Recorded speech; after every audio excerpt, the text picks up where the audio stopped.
Traders who survived the deadly terrorist attack in Burkina Faso arrived safely in Ghana as government confirms 8 deaths.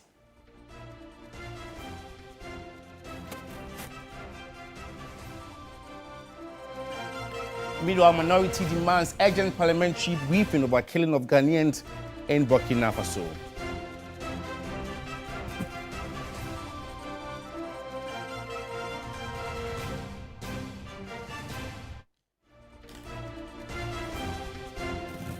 Also coming up this morning, Analyst warn cocoa boards reforms will fall without structural and operational overhauls.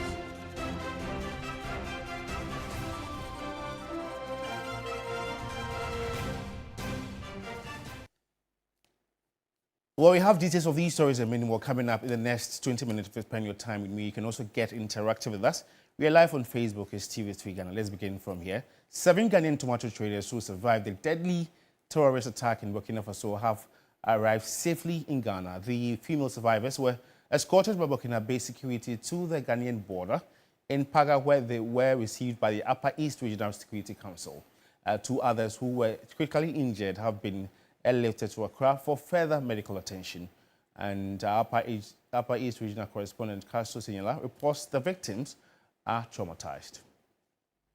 It's clear that the women are so traumatized and they wouldn't want to go through that anywhere again ever in their lives.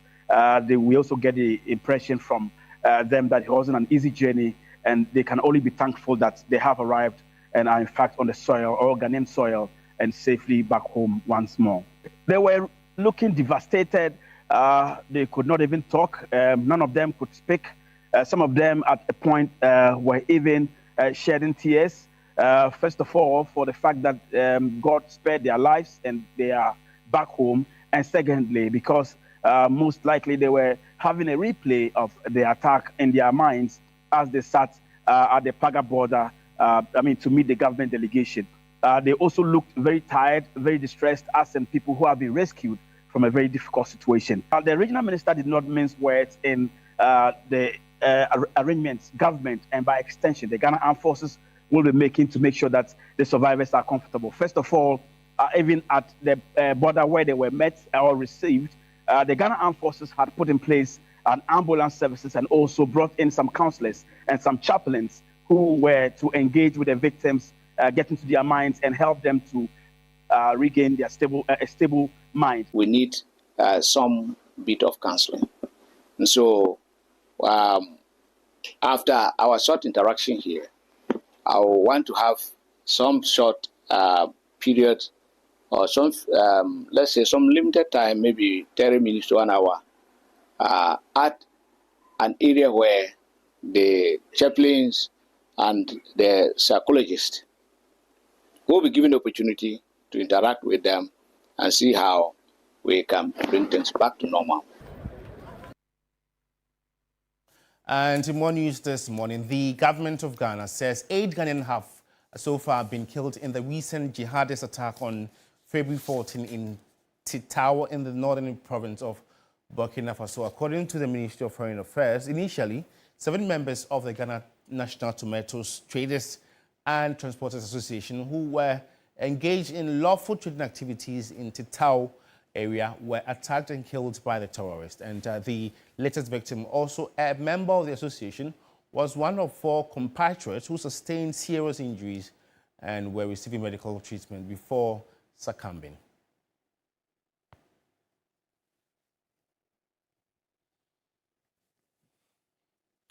Meanwhile, the Ministry of Foreign Affairs has issued a travel advisory urging Ghanaians to avoid non-essential travel to high-risk areas within the sub-region amid growing security concerns linked to violent extremism.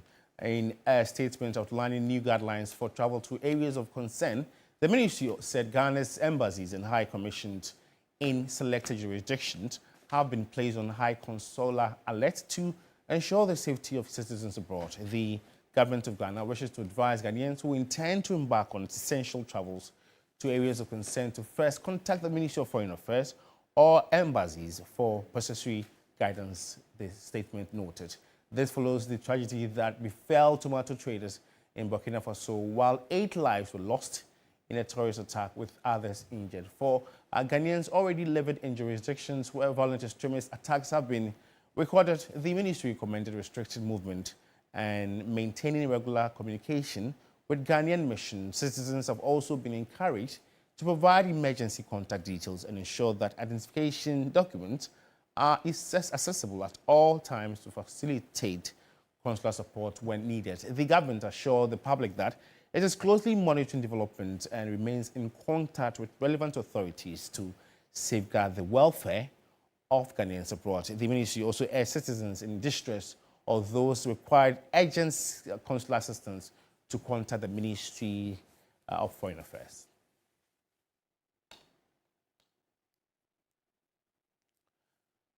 Well, let's listen on this very development as the President John Dramani Mahama has expressed deep regret over the killing of 7 Ghanaian tomato traders in northern Burkina Faso. And the President described the incident as a troubling indicator of rising insecurity in the sub-region. Take a listen. We live in a dangerous sub-region, and recent incident has shown what the threat of instability and insecurity is to our regional integration and trade. As has been the tradition over decades, we trade amongst ourselves, and so agricultural products from Ghana are traded into Burkina Faso, and agricultural products from Burkina Faso, Niger, onions, tomatoes are traded into Ghana. Recently, some traders from Ghana went to Burkina Faso to buy tomatoes, and they were ambushed in a village where they were transacting, and armed insurgents, terrorist armed groups attacked, and unfortunately we lost a number of our compatriots. Happily, there are few survivors, and so the Ghana Army is arranging to medevac them from Burkina Faso so that those who are injured can continue to receive treatment here in Ghana. And so on behalf of government, people will express our condolences to the families of those who were either killed or have been. Well, let's know what your concerns are regarding the death of these tomato sellers. And we are active on Facebook. It's TV3 Ghana. Engage us with your opinion reservations. Hopefully, we read them and share them to the rest of the world. And now, ranking member on the Defense and Interior Committee of Parliament, Reverend John Ntim says the defense and foreign ministers should visit Burkina Faso to apprise themselves of developments following recent attacks on Ghanaian tomato traders.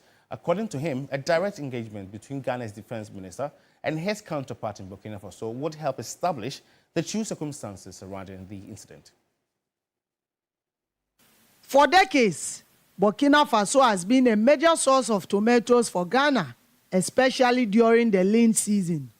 Ghanaian tomato farmers depend on the mercy of the weather in the rainy season, but the Burkina government, who came to learn how to plant tomato in Ghana, has invested much into it. They have constructed a lot of dams, so it's the only source that we can get tomato. But after reports that 8 Ghanaians were killed, traders say they can no longer risk their lives. How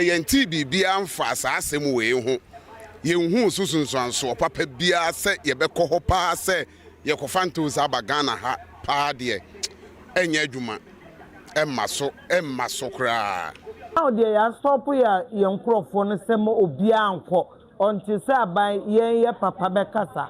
Ama no why ni no ye hu de wono nso woka na ema no bia ya so de afa echire enti ye gusu ye hwe de besi echire. The boycott is likely to affect supply and prices are expected to rise if the situation continues. You can see the boxes around the trucks have been packed within 1 week and above. If we stop going to Burkina to bring tomato, there will be scarcity in tomato in this country. So that is the problem. Some traders are now turning to local farmers, but they say Ghana's production is still not enough to meet demand. They are calling on the government to construct dams to enable tomato farmers to produce all year round. dam no ana hia ye efise kwa na ye kon ehu ankasa wo free hetu Burkina na ankasa pra ye hunu hono mo anopo just an adjubet 12 to any Germany ade ehu wo kwa no so tie se mampani ani ye papa mutaka ani ye papa mampani se aha dam no said ye hima aka no omunyama ye. Market leaders are calling on government and security agencies to engage their counterpart in Burkina Faso to restore safety along the trade routes. Even if they are not ready to construct the dam, they should provide security for the transporters when they are entry. They should join with the Tuareg, president of the Burkina Faso, to provide security, because we are giving money to Burkinabes and we are bringing the seed or the fruit into the country. For now, the transport of tomatoes from Burkina Faso to Ghana remains halted as fear continues to overshadow cross-border trade. Traders and transport operators are calling on the government to intervene by strengthening security measures and guaranteeing their safety. Ibrahim Abubakar, TV3 News, Kumasi. So those were concerns about some tomato sellers. There's this scare that there will be shortage of tomatoes in the coming days. But let's go to the ranking member of the Foreign Affairs Committee, who expects the Minister of Defense and Foreign Affairs to visit Burkina Faso and apprise themselves with incidents or developments surrounding this very issue. Since 72 hours, we got news of this incident.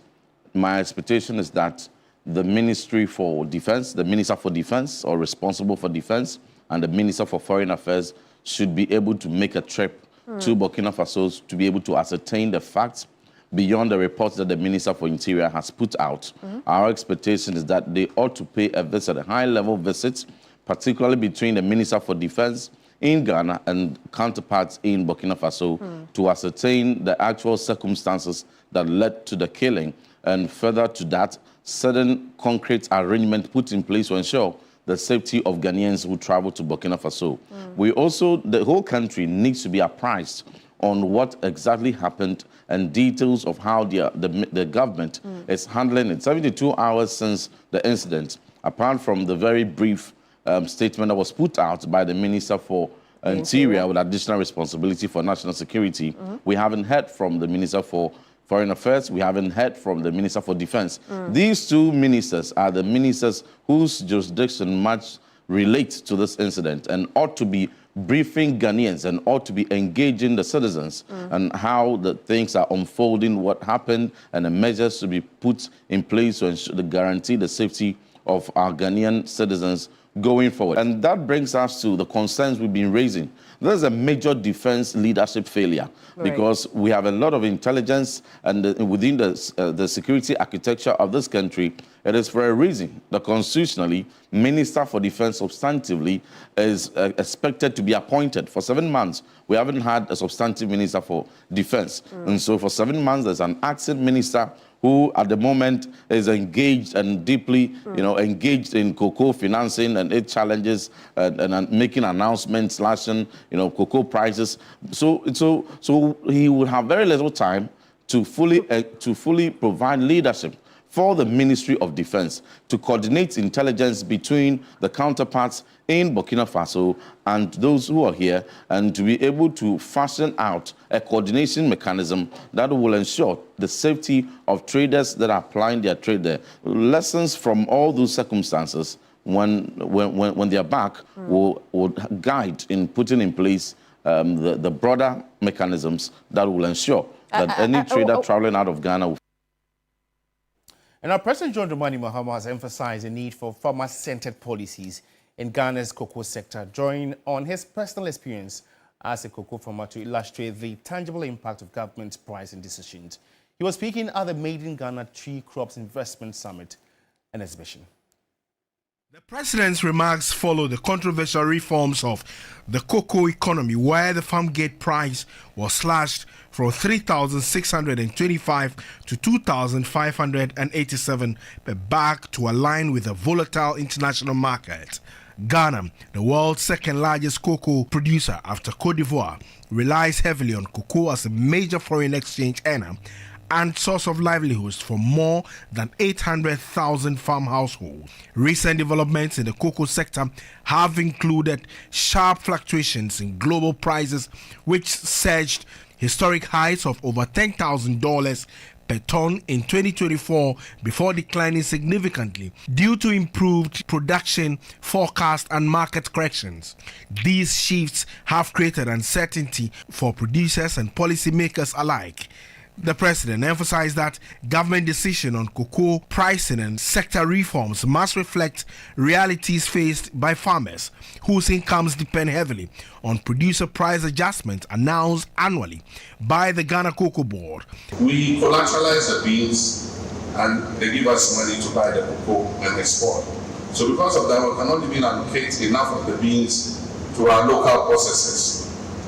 And that's why government took the decision that we should change the funding cycle of cocoa by raising the money locally in cedis, paying the farmers, and then allocating a certain portion of the cocoa beans to our processing capacity so that we can create jobs within our funding system and also stabilize the price of the cocoa that we produce. I planted cocoa on the 50 acres, so I'm a cocoa farmer. And so when the price was reduced by government, it affects me too. I want to be able to empathize with farmers so that when we take any policy decision, we know that it has an effect on farmers and we feel it ourselves. If there's no fertilizer, the price of fertilizer is expensive. I feel it myself because I also buy fertilizer. The summit, organized with support from the Ghana Tree Crop Authority, aims to attract investment into key tree crops, including cocoa, cashew, rubber, coconut, and oil palm, as part of efforts to diversify Ghana's agricultural economy and enhance value addition.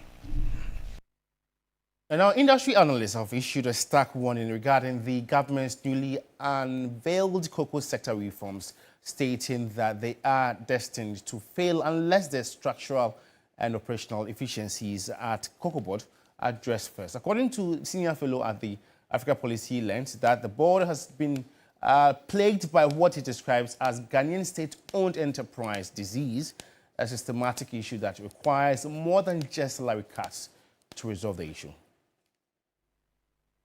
A senior fellow at Africa Policy Lens, Dr. Eric Boachi-Yadom, characterized this SOE disease as a toxic mix of mismanagement, lack of accountability, and uncontrolled expenditure that eventually leads to once vibrant institutions running themselves into the ground. We cannot eliminate debt entirely. Now the government is planning to go back and borrow domestically to fund the sector. But I think the structural problem, we need to find a way to address it because nothing has changed. Then secondly, there are operational inefficiencies that we need to be able to look at. All the challenges that cocoa farmers are facing today, we can attribute some percentage to structure, but we cannot take operational out. That the fact that the people that are supposed to take decision so that the farmer will be protected, because that's one of the mandates of Cocoa Board, the farmer will be protected, did not take prudent decision enough. Financial analyst and CEO of Dayless Finance, Joe Jackson, argued that, including debt-ridden state-owned enterprises, SOEs, PBC Limited, formerly Produce Buying Company, and the Cocoa Processing Company, CPC, in the current cocoa sector reforms is a high-risk, high-cost venture that the Ghanaian taxpayer cannot afford. What changes in management? What changes in efficiency? What changes in productivity will ensure that 97 million does not become a debt for Ghanaians? Effectively, it's you and I. Otherwise, this money will be pumped in, it will be taken out by debtors, they can't borrow on their balance sheet. We have a deep problem. And when you look at this cocoa bailout, these monies are being borrowed in addition to transfers from Cocoa Board to the public purse of debt. One in equity, two in cocoa road arrears owed. Jackson sparked intense debate over the future of Ghana's struggling cocoa giant, suggesting that the state should allow PBC and CPC to collapse rather than sink billions into a rescue mission. This bailout is expensive. There are cases where, with businesses, revival can be more expensive than allowing creative destruction to take place. Allow the two companies to die and start afresh. A private sector initiative to process, a private sector initiative to buy, backed by the government. Dr. Boachi Adams' critique follows government announcement of a major restructuring plan for the sector. So if we go and dump all this investment and we don't tackle the fundamental problem of cocoa board to ensure that we get enough yield to even feed these factories, all the money that we borrowed, will now be pushed on to the average Ghanaian to pay. Well, before we part company, for the first time, scholarship applicants of the Hungarian Stipendium Scholarship have taken examinations, and more than 3,000 applicants are seeking to benefit from the full scholarship that builds students with marketable skills and knowledge, and also deepen cooperation between Hungary and home countries. The Hungarian Stipendium Scholarship seeks to advance higher learning for home countries. For the first time, applicants are undergoing examinations to access the scholarship. Courses range from undergraduate, postgraduate, and PhD. These are hundreds of potential beneficiaries of government Hungary scholarship, and so they are taking examination to that effect. And this very scholarship covers tuition, accommodation, and feeding, and these are mostly postgraduate courses. There are a whole lot of potential people here, including myself, right? So I believe the scholarship secretariat, they are going to do a good job in selecting the most deserved students, because if you look at their core mandate, they are interested in getting the brilliant but needy students. I'm going to pursue adult education. It is a full scholarship which you are not going to pay a penny. Everything is free. The Ghana Scholarship Authority is expectant of great benefit from applicants after completion of their courses. It's a bilateral scholarship, and that's why it is nicknamed Stipendium Hungaricum. Stipendium Hungaricum means that we are the sending nation. So for us, our duty is to pay stipend to the students. That is living allowance to the students. But the tuition is taken by the Hungarian government. The stipend brings me to the conversation. Sometimes people did that. I've gone to Morocco where they've complained. I hope this story will be different. It will be different. I told you that the research agenda of the president is at work. And my boss, the Director General, Asafo Adjei, is also very, very passionate to streamline things at the Scholarship Authority. And for that matter, I believe that this is a good start, and we will be committed to it throughout. Well, on that scholarship note, we end the morning news. For more news updates, you want to log on to our website, it's 3news.com. Alternatively, you can join the team at 12 on a News Central, Kamini Amano and Maune Egbeta. Thanks for watching. It was a pleasure coming your way. Good morning.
at least, you know that even though it's not an end product, we will be in a big position to say that we're earning more from our export of cocoa, just because of the crisis that currently is hitting not only Ghana, but also Cote d'Ivoire and other cocoa-producing countries.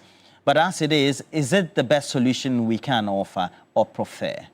And do we think that we can go ahead with this as well? Then we'll also talk about tomato imports, etc. You know, the Ministry of Foreign Affairs and government generally, there's been a travel advisory that has been given for our traders and all those who want to commute on the corridors from Ghana to Burkina Faso, as well as elsewhere in the sub-region. And this follows an attack by terrorists or jihadist groups, so to speak, who are on the southern part of Burkina Faso and tend to worry some, traders, but also those who tend to commute between countries, as well as Burkina Faso's neighbors, so to speak. As a result of that, we had the attack. 7 Ghanaians initially who were traders going into Burkina Faso to go buy tomatoes as well as other foodstuff got brutalized. They then subsequently they died as well. We're told the number from 7 is now 8. And this travel advisory, should we be issuing that to others in the sub-region as well? How do we make sure that we have a certain taps up on it? We need to make sure that we have a certain grasp when it comes to all the issues about instability in the sub-region. So we'll be talking about that. The minority, on the other hand, also say that the interior minister should not be the minister who should have oversight control over the crisis. Rather, we need to have the President, John Dramani Mahama, appoint a substantive defense minister. What are your thoughts on that subject as well? And then we'll bring you the latest sports headlines, and then we'll go into studios and then bring you all those who want to also make sure associate with us for the good things that they're selling as well. So we'll have those who tend to have values for you or offers for you as well who come into the studio. But critically, let's look at our question of the day for this morning segment. And we're asking, following that travel advisory for those who are commuting between Ghana to Burkina Faso, do you think that travel advisory will help to also give us the needed heads up in terms of those who want to travel into Burkina Faso as well as other neighboring countries to be careful just because of the level of insecurity in there as well? So we want to talk about. And then if you live in that part of the country, maybe you share border with Burkina Faso, particularly you live in Boko, you live in Garu, Pusiga, many of those areas, please, or Misiga, so to speak. Please make sure that you also get in touch with us. What's the state of security and peace in that area? Especially, how do you tend to live with your Burkinabe neighbors if you tend to encounter them as well? Do you also have fears that you may encounter these terrorists or these groups, armed groups, based in Burkina Faso who tend to make incursions into our border areas as well? So please make sure you stick and stay. We have TV3 Ghana across social media. Make sure you also are with us throughout the day and then also throughout this morning. We have cash out. It goes with a short code *439#. You have to choose option 2. Increase your number of tickets and become one of those lucky winners as always. All right. So cash out *439# is the short code this morning. So make sure that you are able to do that. All right. My kaftan is by Sona Fashions, and Sona Fashion, they're based in Tamale. That's the Northern Regional Capital. You can reach Sona Fashions on 024-659-0162, Sona Fashions. And Amadou is a great guy. He heads Sona Fashions as an entity, and they tend to make great kaftans as well. And Sona Amadou, thank you so much for this 3/4. And thank you so much as well. So make sure you stick and stay, join us this morning. But we have this morning segment, and it's up next.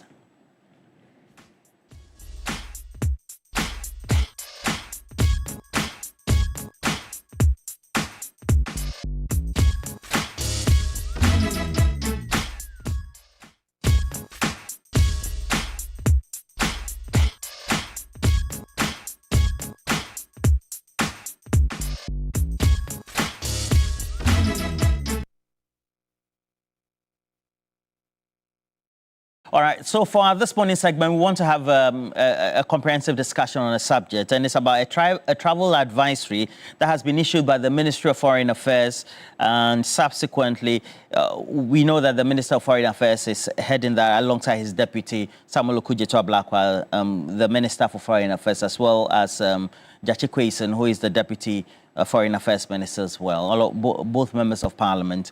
And it follows this brutal attack on Ghanaian traders. Initially, 7 were recorded to have died. Now we have the number increasing to 8.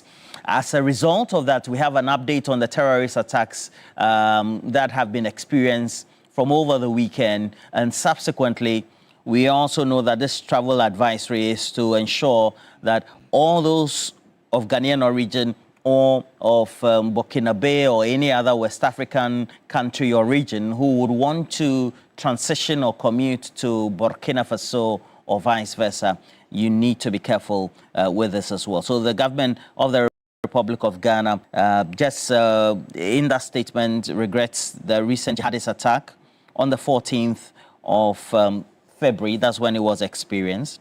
Now, the latest victim, also a member of the Ghana National Tomato Traders and Transporters Association, also passed. And so and we're told that was one of 4 compatriots who sustained various injuries and were receiving medical treatment before succumbing or passing on subsequently. And so the government of Ghana has strongly condemned this act.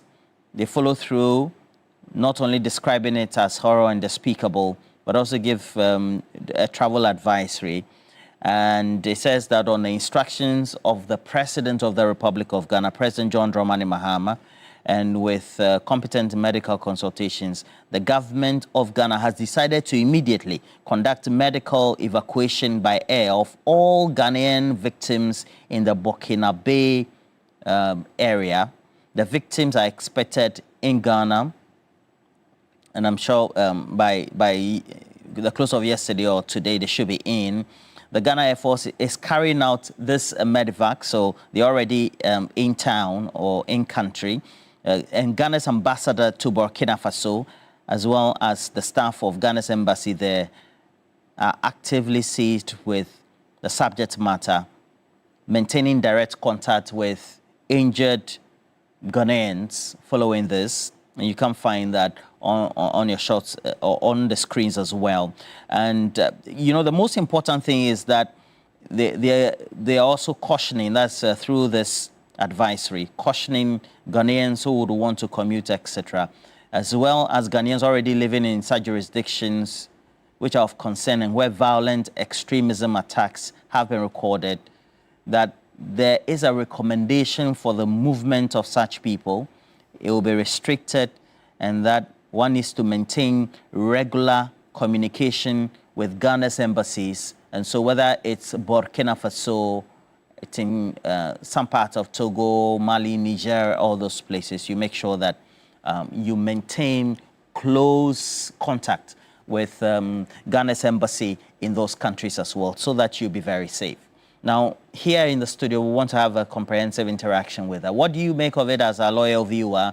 And then we'll be calling Richard Kumado as well to get an insight into what this means and the implications for that. How do we need to make sure that we take such security alerts as seriously as they are or indicated on the face of it? And then what actions also need to be taken by the Ghanaian citizens who are in such jurisdictions thereof, so to speak? All right, so the phone lines are open. Please make sure you call. What do you make of the attack in the first place? This latest travel advisory by the Ministry of Foreign Affairs, based on instructions from the President of the Republic of Ghana. Evacuations have been undertaken, but what do you make of it? We already have a first caller. Good morning. What's your name? Why are you calling them from? Hello, good morning.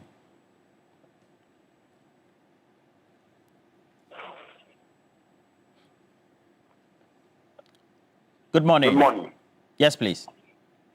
I'm saying you but that's calling from Wale Wale. Okay, please go ahead. What do you make of not only this incident, but the latest caution from government, and then what residents who are Ghanaians in those countries need to do? The call is in the right direction. government saying that whosoever wants to travel should travel with caution is a step in the right direction. But let me condemn the act. It's unfortunate for a human being to do such a thing to a fellow human being. But I want to correct something. Calling that thing a jihadist attack is not a step in the right direction. Why am I saying this? When we talk of jihad is fighting in the cause of your religion. But what just happened there is they were not fighting in the cause of any religious purposes, but a greed, a selfish greed, which is also only known to those who did the attack. It is unfortunate and must be condemned in all sanctity. It's barbaric and should not be related to any religious affairs. Thank you. All right, thank you for your contribution. You're saying that the description is wrong. I think I got that yesterday as well when we were having discussion on the subject. So we'll see how that goes, but it depends. Well, we have another caller. Good morning. What's your name? Where are you calling us from? What do you make of the latest travel advisory? But more importantly, you take a look at the incident. My name is Hans. Hans? Yes. Okay, where are you calling us from? I'm in Accra. My mother used to do the tomatoes farm from Burkina to Ghana. And I know how the situation in that place is. Most of the time, during 2001, 2002, the president by then make sure that all traders who come from Ghana to buy tomatoes in Burkina Faso, they are protected and they are guided. So we know where the rebels are and where the rebels are not. Okay. So there's a place called Bobo. Yeah. And from Ouagadougou to Bobo, it's about 6 to 7 hours drive. Then from where you can get the tomatoes, it's also about 2 hours drive from Bobo to that place. So it's a very far journey. So we know those areas, that's where the rebels are. Okay. Then when you come to Ouagadougou, yes, that's where the rebels are. So if you are not careful, you are starting. Then when you move from Ouagadougou to there's a place called President Lane. That's the former president place. That place too, we normally get tomatoes enough. But then they make sure the security there is very, very tight. So we are safe. Okay. If they see that you are a Ghanaian, they make sure that the security there, they make sure that you are protected, because they said, we Ghanaians, we made their economy to grow because we buy things from them. But then, before we moved from Ghana here, I remember that there was an incident that we had to park our car at Pechima because we had information. Before we moved from Kumasi to Bolga and we continued the journey, we know that then we had information that, so places you are not safe. For instance, when you move from Pechima to Kintampo, within that interval, there are places, those areas that we are being attacked by rebels or by armed robbers. Okay. And then from Kintampo to let's say Yape area there, then that place too, we normally have encounters with armed robbers. So I remember one time when we were going, my uncles ordered some of the military officers. They are two. They give us two to guide us to the place. So they are in mufti, and they are well armed. So they protect us to Burkina Faso, and we came back safely. So if before we moved from Kumasi to Ouagadougou, you already have information that those is not safe, so don't come. So I was watching a video on my phone on Facebook, and national president of the Tomatoes Association said they give them one. They want that place is not good, so they swing home. You understand? So we know places in Burkina Faso, especially with land that the Burkina is not safe because of the territory and this war thing. I think that the government of Ghana should provide them the security. They should provide the security of our people. And then because by the time they know, it's not that something will happen before they will say that they are not going to provide them the security. Okay. You understand? Yeah. So the government of Ghana. So based on your narration, and you say that your mom was involved in this trade for years, so you're very much conversant with the route. So I know. My mother. Okay. We stopped Amanda not to go again because Amanda had accident 3 times in the year. All right. Okay. Point made. Okay. So and you are calling for security protection for the trader. The point is that the traders go at different intervals, different times of the day, different times of the week, different times of the month. So when are you going to know that somebody is traveling and whether we have the needed personnel to? But it's protection of citizens. So thank you for the call as well. We have another caller. Good morning. Good morning, Paparu. Yeah, Charlie. What's your name? What's your name? Where you call from? My name is Lopez. I'm calling from Hokwe, Alavanyo, precisely. Okay, Alavanyo. Okay. Please go ahead, Lopez. What do you make of this incident? And then now the advice is that you have to make sure that you keep in touch with the embassy and its officials there, of course, representing Ghana subsequently. And then you take your security utmostly important. Paparu. Yes, sir. To be sincere, I don't want to say I'm disappointed in government. Okay. But you just said it. The level at which this attack has been coming on our traders is becoming alarming too much. What we need now is security. Government must deploy security personnel to protect our traders, rather than saying they should come for advisory, whatever, before they make an attempt of going into their activities. If that advisory is something that is going to help us, how come all this while a thing of that sort didn't come into place? And besides, we are talking about an attack by rebels or whatever. Okay. So what we need as a country is also to deploy our security agencies, people who are trained for that particular aspect, for them to protect our women, especially those who go in there to transact business that also support our economy, rather than saying they should come for an advice. How on earth would that advice bring something to the table to the people who are engaging into those trading activities? Paparo, so to me as an individual, I would say government should rather involve militaries and other security agencies to protect those territories, to enable those rebels to realize that, so far as securities are there, it will be very difficult for them to attack the people who are coming or who are making use of those particular stretches. So, Papa, need a government to remain serious rather than Nyama Glomola, Nyama Manyasosen. Majajinao. Lopez Akbano. All right, so we have another caller. Good morning. What's your name? Where are you calling us from? Good morning, sir. Yes, sir.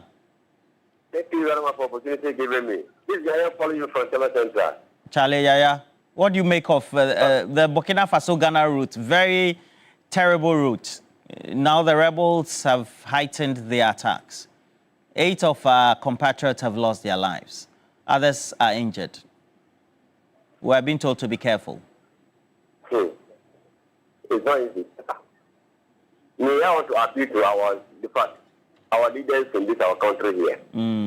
What we should do to solve this problem is that it's good for us to also provide our own dams for our Ghanaian people so that we can start farming these tomatoes. Because when it comes to farming, it can happen that we can farm more than the Burkina people. Then what that they have those things and we don't have them in Ghana here. Actually, the first administration, they told us that they are going to construct the dam. At the end, they finally told us that it's not going to be a meaningful dam. So this president will also come out and let us know that fact the dam should be constructed.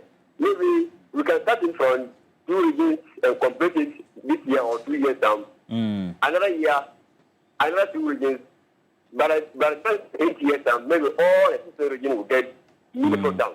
So we can start farming this our business. Tomatoes. Other than that, some countries, they may try to do something good, and they may try not to do something good. So what are we going to do so that we can solve this for once and for all?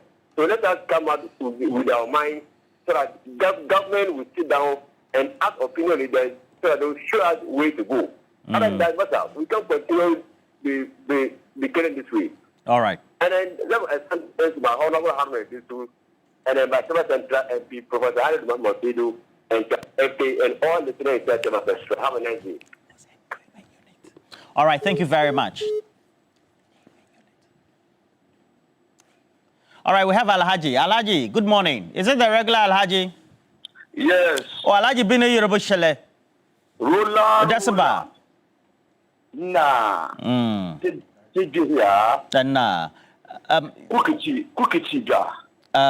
She's unwell, so okay, I'm the Lone Ranger here.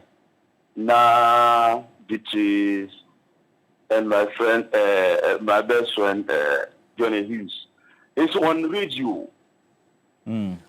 Yes. Okay. Let me send my wisdom to Shani Mamusen, and he has a large Alasan and chairman of Oso Ampo and my municipal chief executive. Do you know Chief Furnace? Now go for a large furnace. I don't know. Please go ahead with your message, Alaji. Oh, okay. It's like your matter, Alaji Furnace in Yuna Palace. You are here. Just send my wisdom to him. And my municipal chief executive, Sena Sambama and Julia Debra. And you see, what caused this? I think we hear that there's a terrorist attack our people. So like what we plan pass, we plan to make the irrigation dams here. Is that also, if we do that irrigation dam, this thing cannot come. Well, we will not recorded this death. So when you look at Ghanaians, we need to be reasoned and do our things. Don't just come and promise people that you will do this and you end up embarrass yourself. But we are President John Dramani Mahama, they should look about these people, how we can plant ourselves tomatoes here. That can help us. If not so, we go there to bring the tomatoes and terrorists attack our people. And when they attack them, they don't take money for them. Is that also? They just attack them and kill them. And then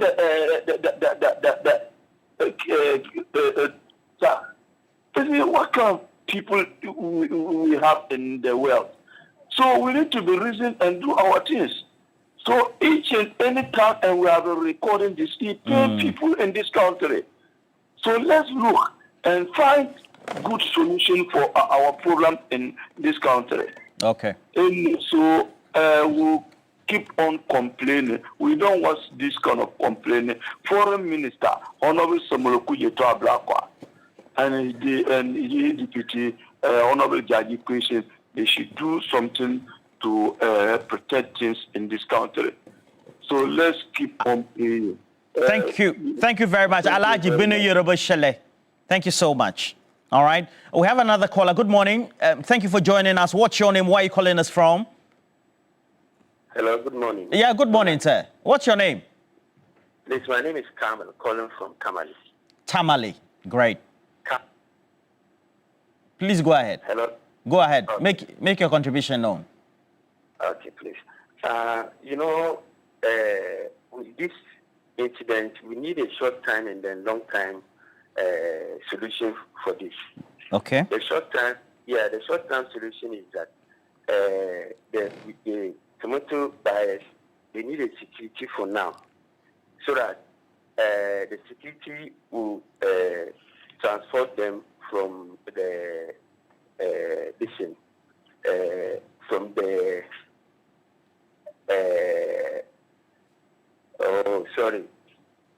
Okay. The Paga. Yeah, from Paga to where they are buying the tomatoes, and from there back to Paga, so that it will be safe for them. And then the long-term plan is that they should dig the irrigation dams across the country, so that we will also be farming the tomatoes. But then, in a year, Ghana spend about $100 million to buy tomatoes, which is not reasonable. That we can farm here in Ghana. When I was growing up, people farm from their homes, backyard, everywhere. You can find tomatoes. So why is it that we are spending a lot of money to buy tomatoes at the end of the year? So it's not something which is good for the country. So I think they should take certain measures so that we solve that problem. Yeah. All right. Thank you very much. Thank you so much. Thank you so much. And a couple of messages coming through, but let me already say some great morning time to a couple of people. Chief Petty Officer Class 1, Edith Amewu of the Ghana Navy, the naval base in Tema, wishing you all the best for the day as well. Well, I'll come and visit you in the naval base in Tema. CPO 1. All right, so I have a couple of messages. Let me just quickly just go through. This one is coming from Randa Shao. Randa says that the incessant attacks on Ghanaians, as was recorded over the weekend, is in bad taste. It also shows that we need to improve and enhance our state of agriculture. Common tomatoes, onions, and other edibles. Our traders would have to trek long hours, cross the border into Burkina Faso, a dangerous zone, just to make sure that they get foodstuff for us right here in our markets, not only down south, but even in the middle belt of our country. We need to do something about it. Rest in peace to all those who lost their lives as well. And Randa, good morning to you as well as James, and then Adrain and Dryer. I hope I pronounce Adrain very well. Dryer, or Drea. I think it's Drea, right? Drea. Good morning to all of you, Adrain and Drea. Now, I have this one also from Simon Yang, who is giving us this message from where it says the tragic killing of our tomato traders in Burkina Faso is most unfortunate. It is very important that travelers pay heed to travel security advice. Realistically, however, Ghana has stopped this lip service to agriculture, has to stop this lip service that we pay to agriculture. Ghana, with all the God-given endowed natural resources such as arable land, still relies on less endowed desert countries like Burkina Faso and Niger, among others, for tomatoes, onions, and other vegetables. It is high time we took a second look at the agricultural sector once again. Simon Yang from WA giving us our message. Prince Henry Kofodia says it is sad our people were attacked. And I know government will put things in place to keep the menace. And we'll be speaking to Richard Kumado very soon, a security consultant. But Master Planner Junior, Policy Analyst Kintampo. When I see the policy analyst, I keep that. Zach, how are you? Good morning to you. Happy Ramadan to all Muslims across the country and the globe. May the Almighty Allah bless each and every one. You'll be blessed in this month of blessings, inshallah. How many days now? I think we're in the second day, right? Or this is the first day. Richard Kumado, good morning to you. Yesterday we spoke to you on the subject. I'm sure you've been commenting across not only yourself, but also making sure that you send the information or you drum it home. Whether it's a travel advisory or travel advice, however it is, it also means that our citizens are not safe on that corridor, right? Irrespective of this advice. Please unmute. The president. Okay. Go ahead. When the president was commenting on the issue, he said it's a dangerous zone. To the extent that the Sahel region has been classified as a high-risk zone, it means that security breaches could be high, personal safety challenges could also be high.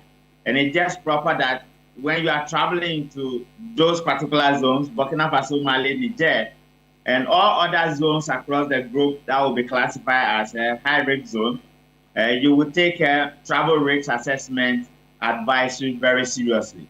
And Roland, you remember that even with those who live in Greater Accra, once in a while, the embassies will issue statements when certain events are taking place in Ghana that they felt their citizens needed to be aware. It helps them to plan their movement. It helps them to know what to do, what not to do, which TV stations to watch, and all that. One of the specialty or one of the special ideas about travel risks, which we even do for Ghanaians who are traveling within Ghana, is that it gives you the warning sign, and it tells you the alert, and it tells you what to do, what your remedies will be, what your response times will be, and where to touch, where not to touch. And it makes life easier for you, even if you are not a security person who may have so much knowledge about protective gears and personal security protocols. So it was a good thing we did. I'm happy that the Foreign Ministry issued the letter. It's my hope and prayer that people will translate the letter to their families and loved ones in all the languages of this country, so that we all come to some level of awareness when it comes to the nature of the risks we are talking about. I see. Now, looking at how dangerous the corridor then is, perhaps we've always known this, right? So what sort of perhaps heightened security alert or preparation should we have been doing before the attacks? No, because it's not a trade between Ghana government and Burkina Faso government or Mali government or Nigerian government, but these are private individuals who want to go for trade and commercial activities at everywhere they want to find it. That is the difference between this one. If it has been a government agency, then the government agency would have spoken to the appropriate authorities. One of them would have been our embassy at Burkina Faso. The other one would have been the security officers at the point of entry or embarking. Then the other one would have been persons who have a fair knowledge about the zone. So once it's not a government business and these are private individuals, I think those warning signs were overlooked. Today we have learned a lesson. Going forward, if they can come together as a recognized union, then the appropriate authorities and private individuals who are Ghanaians like myself, we can be of help to them for free, and we'll educate them what to go, what not to go. One of the things we can also talk about is what I propose, that in the future, to the extent that we know this particular seed of tomatoes and onion can be planted, we could have created the irrigation dams and the avenues to plant it at the northern part of Ghana, or create a centralized market where they don't need to travel deep down about 400 kilometers away from Ouagadougou, and they'll still get the same product. Okay. So now that this advice is in place, it also means that certain cautions will have to be undertaken by citizens who are not only resident there, but who will be commuting. What about those those who will be commuting as well? What sort of protection should they be getting? For some of us who have traveled extensively, one of the best places you can always rely to get a good advice is your embassy. So I always encourage people, when you go into a foreign country, don't be afraid of our embassies. Get closer to them and you will always get advice, particularly when it comes to travel advice. They may provide you that advice at no cost. And then again, for those who travel along the road, I have been part of several exercises those days when our market women and private individuals were being hijacked by criminals and all manner of things. The law enforcement officers or agencies took it upon themselves to escort people to Tamale, to escort people on the Wa Road, and even escort people between Bogad and Boku. And they have done these escorts along the way, and it brought about safety, and people were not attacked by the highway robbers. I think that almost everybody on the upper part of our country, you will need to speak to law enforcement officers when you see them by the roadside. And they will also be available, particularly the police, to provide the appropriate authority. But if you're an expatriate or you are a Ghanaian and you are going for holiday, you are going for vacation or a business, and you need further and better particulars in terms of what to do and what not to do, a quick one could have been the numbers they provided by the embassies, or speak to somebody in authority and you'll be fine. Okay. What level of alertness is needed on both sides in terms of the category of the alertness, whether the security on our part and then also the security on the part of Burkina Faso? Because if you know the border areas very well, they are plains, right? It's not as if they are occupied territories, and so you have let's say, buildings, etc. These are vast plains. That is also one of the reasons why we will encourage people who have been smuggling, that this is not the time to smuggle. You may encounter a danger that will create some level of discomfort for you. Use the appropriate route. Nobody will overtax you. And make sure you are not carrying contraband goods so that you don't have problems with law enforcement agencies. One of the advantages we have is that even though the Sahel region, Mali, Burkina Faso, Niger is not part of ECOWAS, we have this unique opportunity with them that we relate with them at all levels. So when it comes to security intelligence sharing at the highest level of governance, we don't have that problem. Dialogue, we don't have it. Communication, we don't have it. And I want to believe that we will continue in that path and we will take advantage of that stride, which means that our countries and the borders we share with them will be tightly monitored and will be properly protected. And we also want to say kudos to our law enforcement officers who have established security intelligence frontiers across all our borders in this country. And these frontiers have been managed, they have been properly positioned, and people work so hard within 24 hours to ensure that unwanted elements and inappropriate elements do not get access to some of the infrastructures we cherish so much in our country. Let's continue. When you say something, ask somebody about somebody. And remember that stranger is not your friend. You need to take time to know this stranger. And when you think there are issues of illegitimacy or suspicion or unusual, it will be proper to speak to somebody in authority and we'll be fine. All right. I have a couple of messages or posts that have been taken by those who are watching us currently across TV3 Ghana on social media. This one is coming from Brave Pascal Tonu and says that he's surprised Ghana is not thinking of going after the terrorists and eliminating them, and that this wouldn't have happened to a U.S. citizen because they wouldn't have taken it lightly. All right. What is the Ghana military for? Are we getting a misunderstanding in terms of this incident, the circumstance by which we can act, and then the threshold at which we can act? What level we can act, I mean? Definitely, yes. I think public education is important. Awareness creation is important.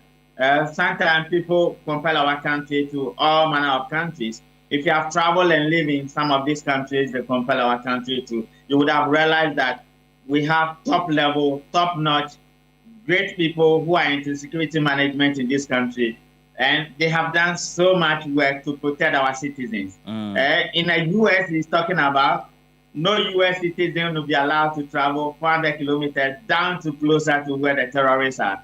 And you realize that the U.S. citizens will always use their embassy, and they are so much careful when they get into foreign countries. The embassies are the first places they get to. We must educate our people. The times have changed. We have traded with our neighbors for all this while, and trade will always continue to improve the GDP of the various countries and the livelihood of individual households. But then the terrains have changed. The way we do things must improve a little bit. Awareness creation is something we take seriously.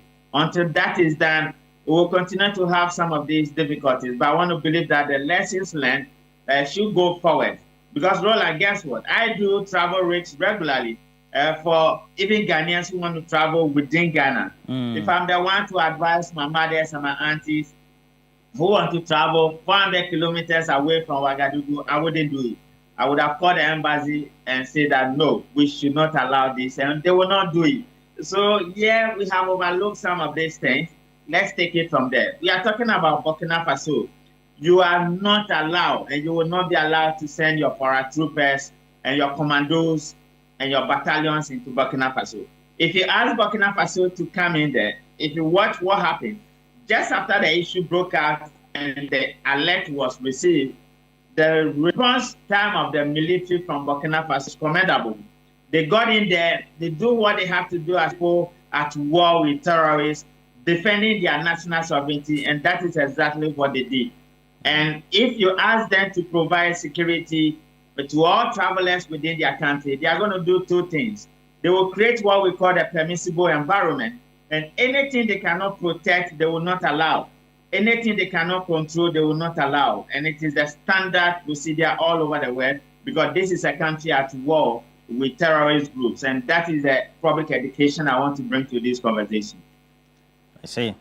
Okay. So the last one I said is, our military, what should they be doing? Already, the minority says that it's not the interior minister who should be speaking to this, but we need the defense minister. But we also know that it's a multifaceted approach, right? It has to be more interministerial, foreign affairs, interior, as well as defense, right? And even agriculture in there as well, right? No, if you look at our national security infrastructure, the Minister of Interior, Honorable Mutaka, is the same minister, the National Security Minister, is that not it? So when we go to the National Security Council, even the Defense Minister and all of them have their boss. And who is the boss? The National Security Coordinator and the National Security Minister, because that is where all our national security issues and decision-making at the highest level of political governance and security governance are addressed. So I think that would be a miscommunication. If we are saying that the Minister of Foreign Affairs should liaise with the Minister of Foreign Affairs in Burkina Faso and the Sahel region, that is a different thing. And remember, we even have an envoy, a senior seasoned security couple, Gabrielate. He has done it all. He has seen it all at the highest level. He handled the counter-terrorism and the whole security architecture of Africa at the African Union. People might not be aware of that. This is a lawyer. This is somebody we call him, when it comes to security operations, is an expert in that level. The government of Ghana, President Mahama, has appointed him to the Sahel region as an envoy. So everything that drops within the Sahel region, it comes to the decks, and decisions are taken at the highest level. If we are doing politics with it, Roland, you know I'm not into that area. But if we are speaking about it strictly, then the right person to address it is the Minister of Interior, who double as the National Security Minister. And if you look how we have responded today, the Minister of Interior, who is responsible for welfare and public safety, announce it, give guidelines. Then you have Foreign Affairs issue statement. Then you have the Chief of the Ghana, the Commander of the Ghana Armed Forces, the President speaking to the issue. Then all of us with knowledge within this issue, right from Saturday, Sunday, we have been on air 24/7, advising our people, providing security awareness and creating the advisory zone all over the country, from Boga to Boko to Nabrongo to Paga to Walewale to Hamle to almost everywhere in this country. We have been on the front line educating our people. And I think the collective effort, that is the way to go. And we should not be dividing ourselves when it comes to sensitive issues such as these. Okay. Thank you very much. Richard Kumado, security consultant, and helping us do the discussions as well. But again, we'll encourage you to also be on the lookout if you find yourself in those areas. That is, you find yourself in the trade. Subsequently, also, you tend to deal with other importers or exporters from Burkina Faso, or those who tend to bring you goods from Burkina Faso by way of your suppliers. Then you have to take your security at the utmost level and make sure that, based on the advisory that has been given, you get in touch with the embassy officials in Ouagadougou, or perhaps also you get in touch with the relevant authorities before you make entry into Burkina Faso, if you have the guts to be able to do that. But importantly, we know that there's been some evacuation that has been undertaken. 8 people so far have lost their lives following that brutal attack by jihadists, or we're told terrorists, so to speak, or armed groups in Burkina Faso. And subsequently, they've affected our traders. And a number of them are also injured, receiving treatment. But those residents who are also affected, we've had some evacuation undertaking. Ghana Immigration Service, the military, as well as the Ministry of Foreign Affairs, the Ministry of Interior and Defense, collaborating to make sure that this becomes a reality. And for many of you, you describe this attack as brutal, horrid, and I see a number of the messages coming through as well. Well acknowledged. And landlord Borga D-Line says, those terrorists must bow their heads in shame. What has Ghana done to deserve this? Big shame. This group just want to put Ghana and Burkina Faso into its negative, so to speak, classification. Security is going to be very tight, you say. All right. So far, that's the situation as we have it. Richard Kumado helping us with the discussions and getting an insight into this as well.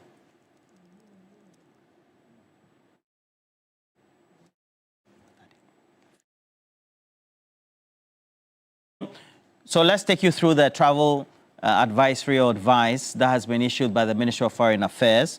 It gives every indication that the Ministry of Foreign Affairs, the government of Ghana, so to speak, based on instructions of the President of the Republic of Ghana, commensurates with the families of those lost souls, but more importantly, caution citizens who would want to make entry into Burkina Faso due to trading or other domestic purposes or personal reasons to also take their security utmostly important. And then also get in touch with embassy officials in Ouagadougou for Ghana, and then also officials right here in Ghana before they make that entry. And this release does give the indication that the monitoring is being done not only by the Ministry of Foreign Affairs, but also the Ministry of Interior, officials of the Ghana Immigration Service, and the Ministry of Defense, as well as national security, to make sure that Ghanaians and Ghanaian traders, as well as residents in Burkina Faso who are Ghanaians, are given the sort of protection they need, or even West African citizens who could find themselves likely in that crossfire.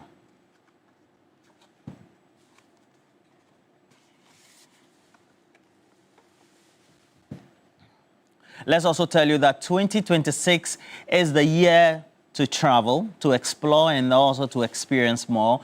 Global Wings Travel Tours, in partnership with Media General, is inviting you to experience the best of Malaysia and Singapore this April. So get to enjoy 9 unforgettable days with return flights, luxury hotels in Kuala Lumpur and Singapore, daily meals, visa facilitation, city tours, Genting Highlines with cable rides, inter-country transfers, and so much more. And the question is, why do you want to wait at all? Because you have to make April 2026 your Malaysia and Singapore trips a reality. And this is what you need to do. Call them now on the following number. You can also WhatsApp 055 0188 181 or 055 3688 398. And you have to do that today. All right. Well, if you want to pep up your day, prepare yourself, get energized, the Nutri Snacks granola bar is available for you. All nutritious content available, nutrients that have been embedded in there to make sure that you keep your energy levels up from the morning to the time that you make that decision to not only snack but also eat a heavy meal. Granola bar by Nutri Snacks, always available for you. And you can always get them in a shop or a supermarket near you. In our local parlance, we say provision shops. You can always get them there. And so get to buy them. All right. But also, if you're planning your next trip, whether it's for holidays, business study abroad programs, or family travels, let EAS Tours take the stress out of your journey. Now they are offering professional flight bookings, travel consultations, visa assistance, and personalized travel support, all to ensure everything is handled smoothly from start to finish. And that's how they do it, because they're encouraging you to travel with confidence. You also have to travel with clarity and peace of mind by choosing them, EAS Tours. You can call them on the line 024 3535 776, and you have to do that today, where you get to speak to their travel agent. You also get expert travel guidance and advice, where you get to start planning your next trip the easy way. With EAS Tours, you can also travel now and also pay later in a 12-month period. No initial deposits are needed, no interest on the packages. EAS Tours to the whole real estate. That's what they're telling you now. Well, we'll also have to tell you that just in case you also want to cash out, we have cash out. It goes with the short code *439# as many times as you can. Become one of those lucky winners and choose option 2 when you're doing that, and you become the better for it. Because when the draw is done, the multiple times you have your numbers replicated based on the options that you've chosen, it also means that the electronic dashboard gets to pick your numbers as quickly as possible. And that's why you have to increase the number of tickets you have. A couple more messages. This one is coming from Sherry Giovanni. Sam, good morning to you. Says, I support the move for our Ghanaian traders not to engage in non-essential travels. The government of Ghana must securitize or strengthen border security, border towns. Some level of security education should also be provided to the residents of these border towns, as well as those who will be using the routes, so that they can't report any strange scenes within their jurisdiction. May the souls of the departed rest in peace. And then concludes with a good morning to Mariam Oga of the University of Education Winneba. Bonti Benjamin has sent this message. The state should equip and enhance our cross-border security to prevent such dangerous acts from happening again. If it must be done, then it must be done well. We're taking a break. When we come back, we have more for you right here on the show. Remember, we have big issues. It's up next. Today I got some confidence. Where I to give you this compliment. Your beauty be continental. I saw you make I go man. I want to love you. Show you what I love you, dog you. And you're the way I let you money.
do with the current stalemate when it comes to cocoa.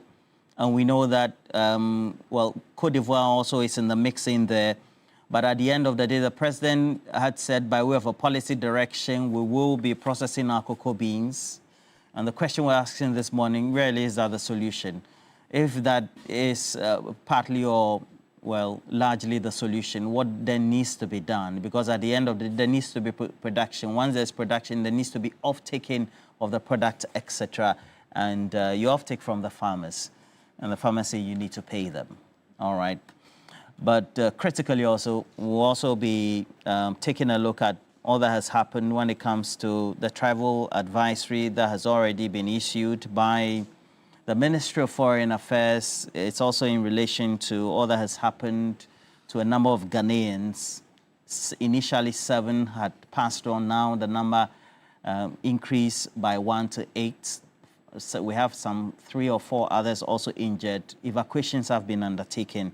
What does it mean so far? And so we have our discussant in the studio. I'll do some quick introduction. I have Zato. Dr. Zato, you join us. Good morning to you. Good morning, Roland. If I could just say something quickly. All these people are dressed as if they are going for a wedding. And they are all wearing suit brand giants, sitting there, Solomon, as if they say. Meanwhile, when they say we should wear fugu, what is it? Adam, you are honorable. Your colleague minister said we should do this. You've disobeyed that directive. You should have been wearing smokes. Fifth, I've never met you. This is the first time. You too. So you should tell us why you refuse to obey the government instructions that you should wear. We should wear. Already introduced us. Yes, I mean, and quickly say Ramadan Kareem to all our Muslims who are fasting today. I wish them all the very best. I have some few Muslim friends, Nafisa Dankpa and Muftau. They said they have ulcer. The ulcer just started today, so that they won't fast. That is cheating. I will tell them. And then to all the Christians and the Catholics, we start Ash Wednesday today. We start Lent today. As we said, to Ash we came, Ash we shall return. I wish all of us a happy Lent. All right, and then Fifi Boafo is here. He's a legal practitioner, but also for the subject matter, also brought from the communication wing of the MPP as well, has worked in the office of the Chief Executive for Cocoa Board. That will be Joseph Wahinedu, and served as corporate affairs or public affairs boss for Cocoa Board as well. Fifi Boafo, welcome to the studio. Thank you. You didn't add to the fact that I used to do what you're doing. Yes. He's also a journalist, yes. And then, of course, I have Edem Akbana, Member of Parliament for Ketu North. Thank you for joining us. Thank you, Roland. And all to you as well, Solomon, the chairman for the Common Sense family of the Republic of Ghana. He's Director for Communication for the United Party. Solomon, today you're dressed in suit. This is the second time I'm seeing you in suit. It doesn't happen often. You have a court case. Something like that. Is it the way you talk, that's why you've been sued, or? No. It's not defamation. If you see me, I don't even have a pen to come and take, so don't even worry yourself. All right, we'll see how that goes. But let's take an insert, and this one is from the president, and then we'll come to Edem, because at the end of the day, the policy direction as to what they do with the cocoa farmers, the monies they have to be paid, and then also the agitation, because the minority in itself says that you have to reverse at least to the status quo, not even reducing. By the Ghana Cocoa Board. We collateralize the beans and they give us money to buy the cocoa and export. So because of that, we cannot even allocate enough of the beans to our local processors. And that's why government took the decision that we should change the funding cycle of cocoa by raising the money locally in cities, paying the farmers, and then allocating a certain portion of the cocoa beans to our processing capacity so that we can create jobs within our funding system and also stabilize the price of the cocoa that we produce. I planted cocoa on the 50 acres, so I'm a cocoa farmer. And so when the price was reduced by government, it affects me too. I want to be able to empathize with farmers so that when we take any policy decision, we know that it has an effect on farmers and we feel it ourselves. If there's no fertilizer, the price of fertilizer is expensive. I feel it myself because That's the President John Dramani Mahama. And this is a policy shift. Roland, good morning to you and to my brothers on the panel, and also a special good morning to all our cherished viewers across the world, especially to the good people of Ketu North, and to once again thank them for the incredible support that I enjoy from them as their servant and as their representative in Parliament. Roland, before I answer your questions, I think that we need to establish some ground rules. You are in charge of the program, but we have on the panel today my brother Fifi Boafo and also Dr. Zato. Both of them are members of the NPP's communication wing. We are happy to welcome the NPP back on your platforms, but what we will not take is that in your decision to welcome back your former abusive partner, the party that said they were never going to come back, they were throwing your microphones away at press conferences, we will not allow you to, in your attempt to please them, try and give them an advantage over us. So we have 2 MPP reps on your platform. What it means is that if you give them 10 minutes each, you must give me 20 minutes. Because yes, and give me well, so you can also fight for yours. Yes. But so, if you give them, if you give the NPP 20 minutes by giving each of them 10 minutes, each panelist is entitled to a number of minutes. No, but they are representing the same political party, and so if you give the 2 of them 10 minutes each, you must give me double of that. Why is this? And I will not compromise on that. Why is this a problem? It is a problem because, I am not, you can bring 10, you can bring 20 NPP members. That is not a problem. But the problem here is that both of them are members of the NPP's communication team. Dr. Zato is a well-known member of the NPP. He is a member of the communications team. He was a parliamentary aspirant in Sisala West, Sisala East. As we speak, he is actively campaigning to go back as a parliamentary candidate on the ticket of the NPP. My brother Fifi Boafo is same. He's a very good friend of mine. He contested to be a parliamentary candidate. I think he was. I have never contested. Oh well, but you are a member of the NPP communications team. So you are a member of the NPP communications team. It is a problem because it is important for you to be fair to the 2 parties or to all parties.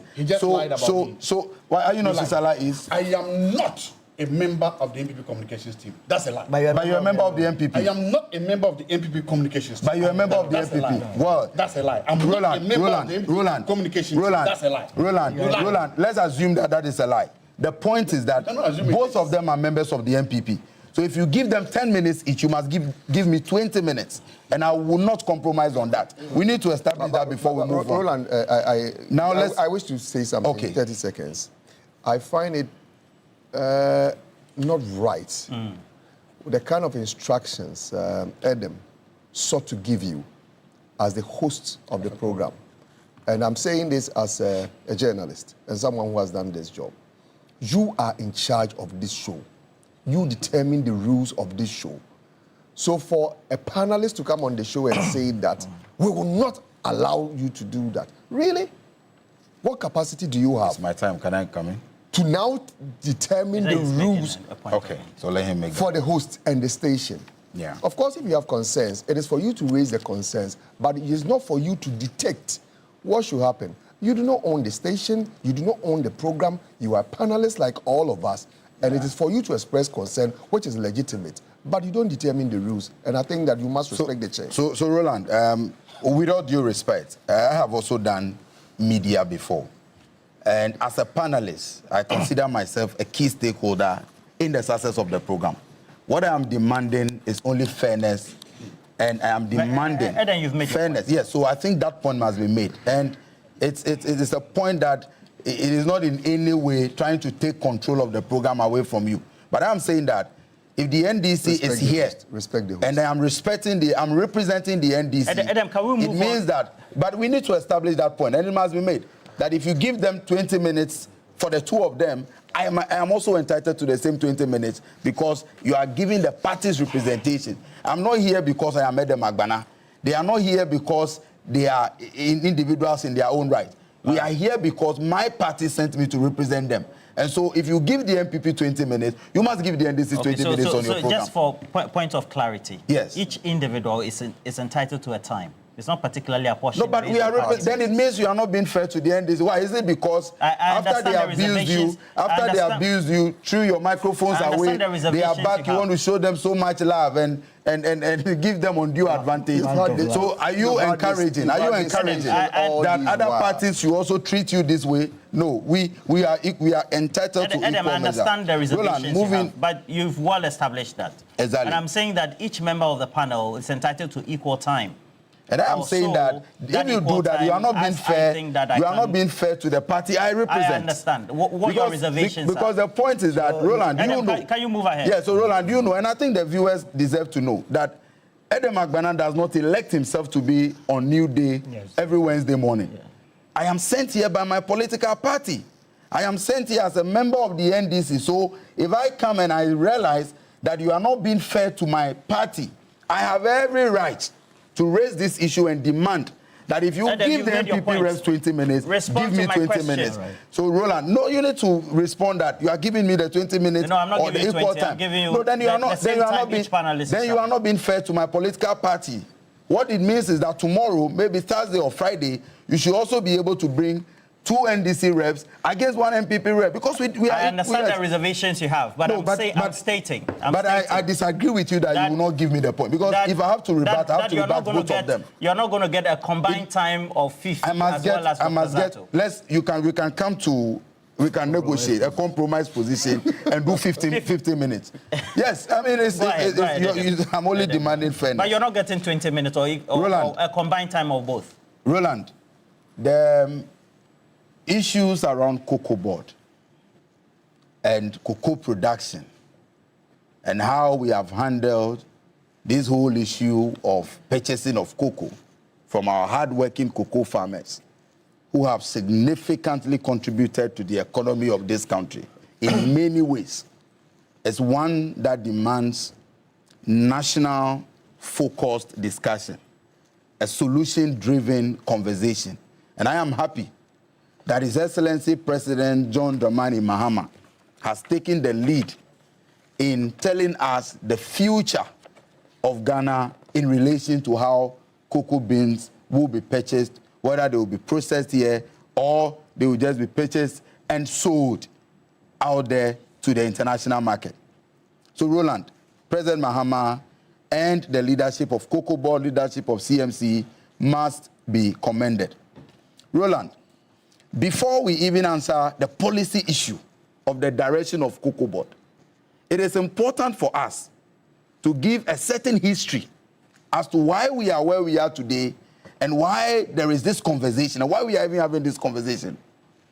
To do that, there are a number of things that our friends in the NPP have put out that we need to set the record straight. Which are those things? Number one, they create the impression, and even yesterday in Parliament, the impression was created that 1 million cocoa farmers are suffering or will be affected by the decision of the government to reduce prices for the remainder of the season. And that figure cannot be accurate. Roland, for this season, Cocoa Board projected to buy about 650,000 tons of cocoa. Out of that 650,000, over 581,000 tons have already been bought. There was an issue with the issue of the remaining ones, which will be affected by the current price, by the new price that was announced last week, only affects just about 10% of their projection. People have made the argument that if it is indeed only 10%, why couldn't government, in an attempt to protect the farmer and give the farmer the real value, as in the price that we announced to them earlier, why couldn't government just take it up and decide to buy it at the old price because it's only 10%? Now, when you do that, it will be a terrible economic decision, because what would then happen is that because our neighboring countries were now buying cocoa at a cheaper price, instead of dealing with that 10%, which is actually less than 80,000 tons. What you'll be dealing with will be an issue of smuggling from those other countries into Ghana, so reverse smuggling.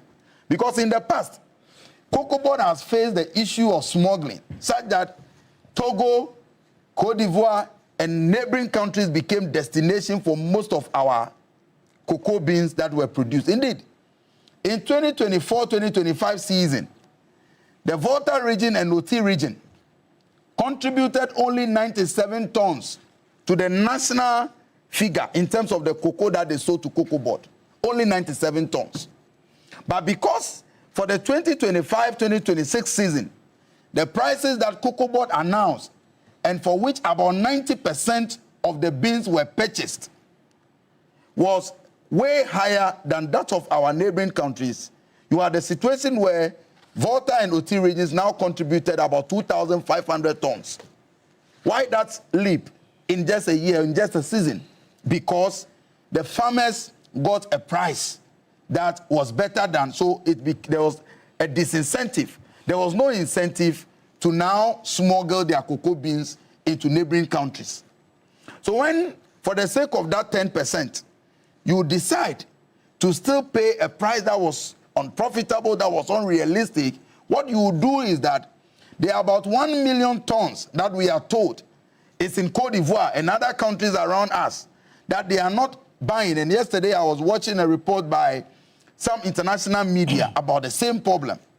What will happen is that farmers around us will now be smuggling those cocoa beans into this country at the cost of the government of Ghana. And so government must engage in some innovative thinking, and that is what simply we have done. And so let it be on record that it's what we are doing, it only affects about 10% of the projected smuggling has been taking place because the farmers found it as a price incentive if the price was better in the neighboring countries to send those products there. And that's the mere reason why. So today, if they don't find the price in Cote d'Ivoire a big incentive, then they will be discouraged from sending their beans there. That's precisely the point. And so the point I am making is that because the price that government announced earlier, for which they used in purchasing 90% of the cocoa beans, was so competitive, our farmers did not engage in smuggling. And that is why I'm giving you examples of Volta and Oti regions where cocoa produced and purchased by Cocoa Board in 2024-2025 season was 97 tons. But today, they are contributing well over 2,500 tons. It means they find the price competitive. Now, where we are today, we cannot continue to rely on the syndicated loan model in purchasing our cocoa beans. Why? Because clearly that system failed under the NPP. And I'm happy Fifi is here.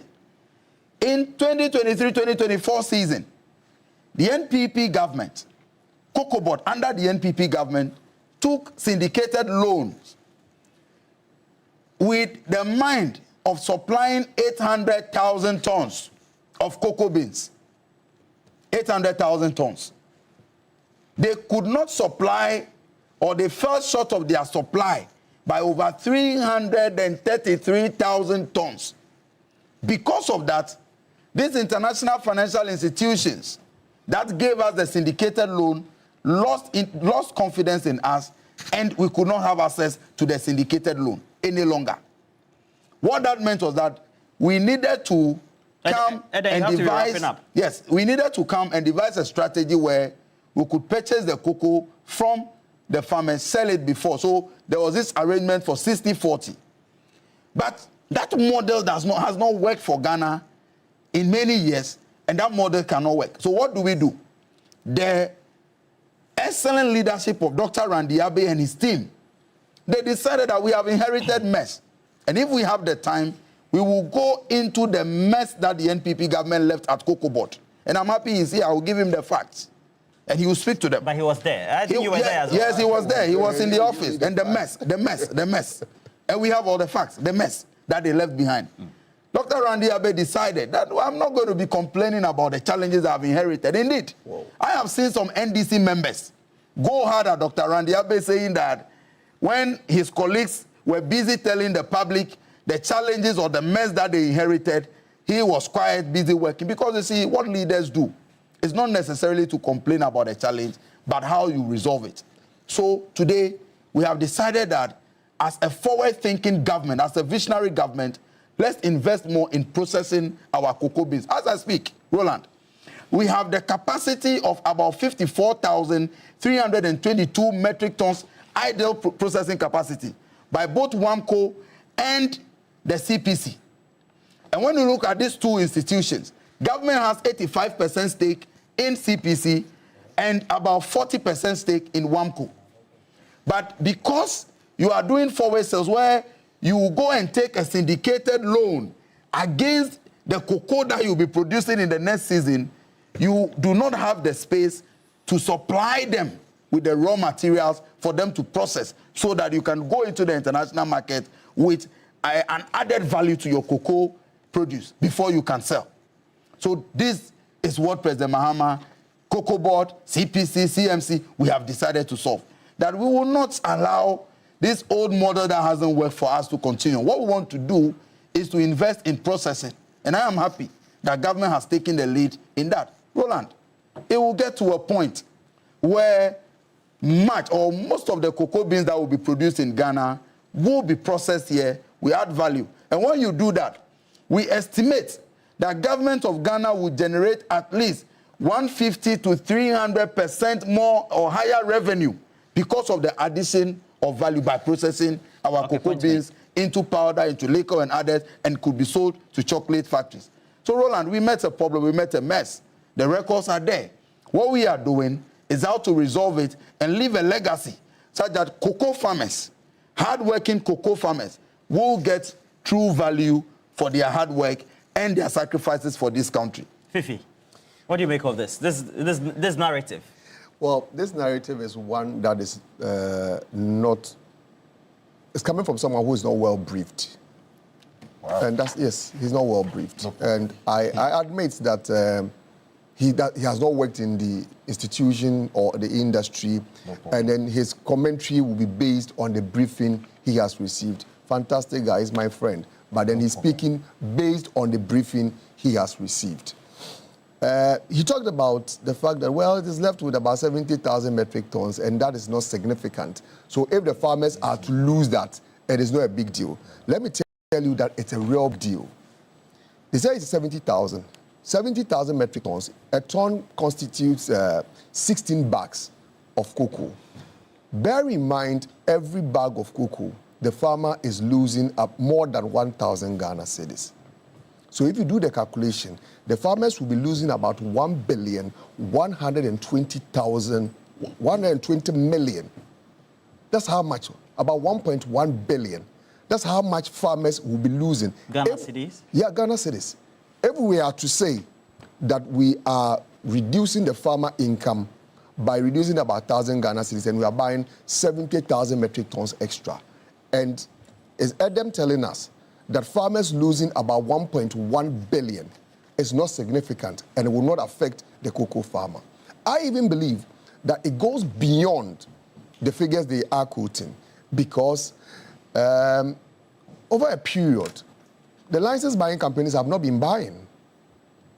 And the farmers, some of them have even refused to even harvest the cocoa because the cocoa they've supplied since November to date has not been paid for. So there's no energy or the enthusiasm on the part of the cocoa farmers to even go and harvest this cocoa they have on the trees. So if you say that farmers losing 1.1 billion is not significant, I beg to differ. I think that it is a matter of importance. I love the idea that he wants us to get into the conversation about what we seek to do going forward and not to continue talking about the problems the industry has suffered over the years. Except to say that the suggestion by the president in terms of the processing is one that does not address the issue. It does not address the issue because the president said we are to process up to 50% of our cocoa locally. Our cocoa, at the time the MPP took over, we were already processing about 23%. So it's not a case that we do not process our cocoa locally.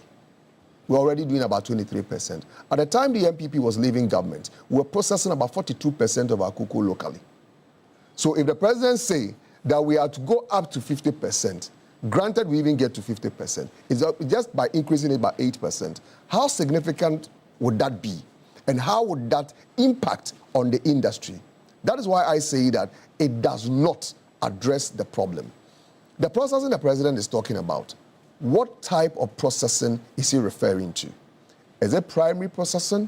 Is it secondary or tertiary? Already what we are doing is largely primary. Of course, it has some value, but comparatively, the chunk of the resources within the industry is in those who are doing tertiary processing. And in order for you to do tertiary processing, there are certain things you must do as a country before you can take advantage of the market. So, for example, if you export raw beans to the European market, there are some taxes you do not pay. But the moment you get to tertiary, you have to go pay some substantial taxes. Why that? Because most of the chocolate companies are already in Europe. They have set up factories. The consumption in those countries is huge.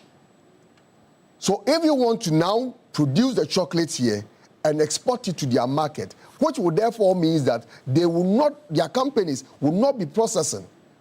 It will affect jobs in those markets. It therefore means that they must, as a country, also put in place measures that would not make it will not incentivize you to do that locally. So the president, if genuinely he feels that is the way to go, it is not just to come and announce to us that, well, we'll take it to about 50% and it solve the problem. But don't you think that a policy intention is supposed to start with the announcement based on maybe backroom discussions that are, because we have key policy directives like WTO rules and then also in-country industry rules that they also undertake to hedge, like you did in Sweden. So if you are to roll out a policy that will make a significant change, there must be clarity.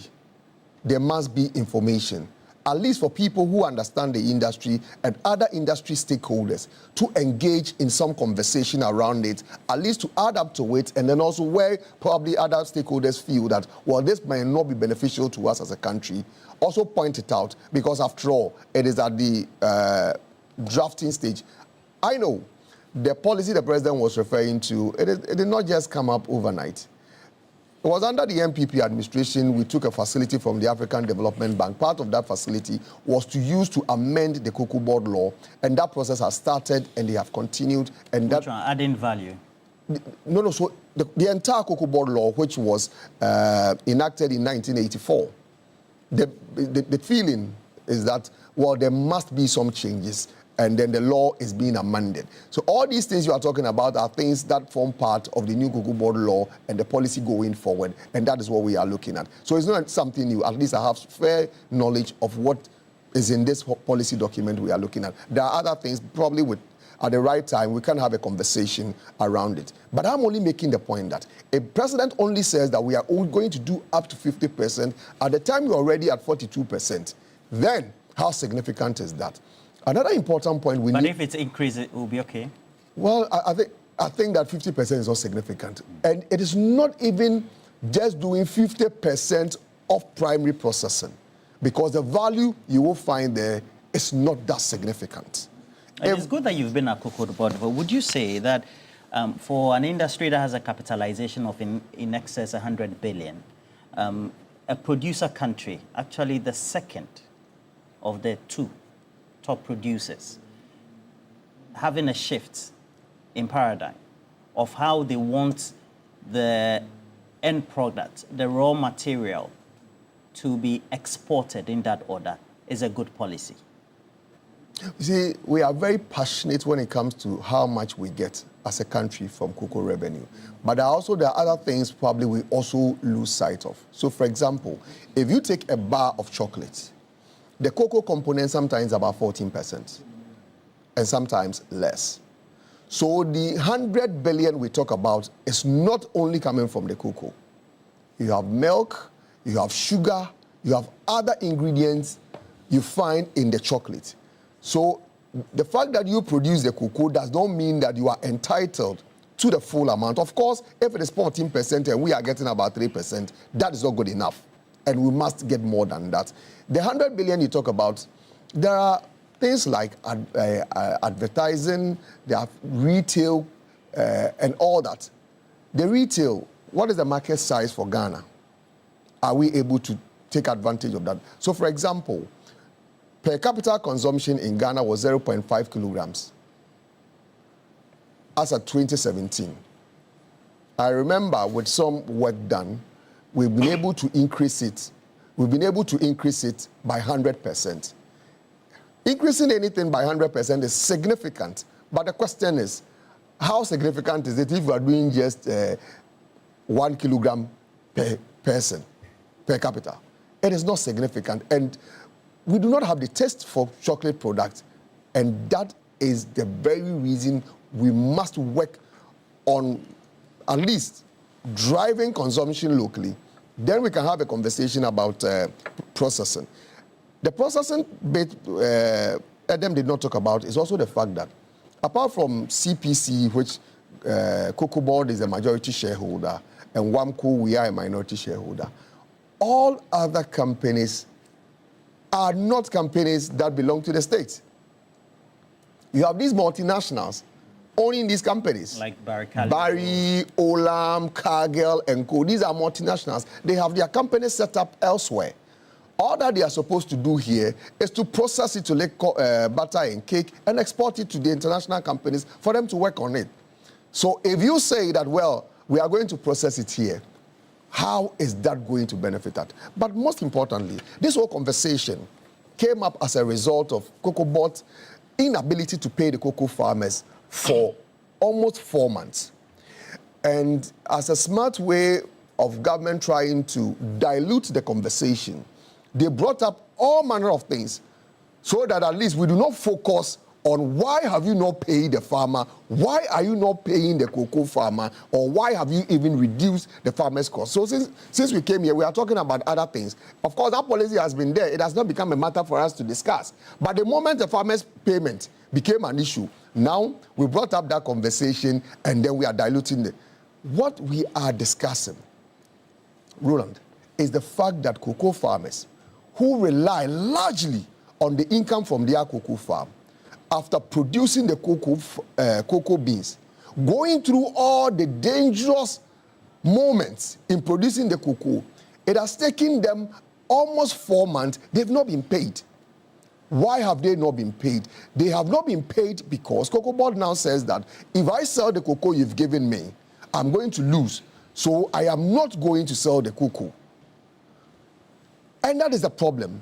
They talk about the fact that, well, that we inherited problems, there were these issues. This has nothing to do with the problems you inherited. Because what you need to note is the fact that the problems they claim they inherited, we can discuss that. But last year, were the problems not present? Did they not pay cocoa farmers last year?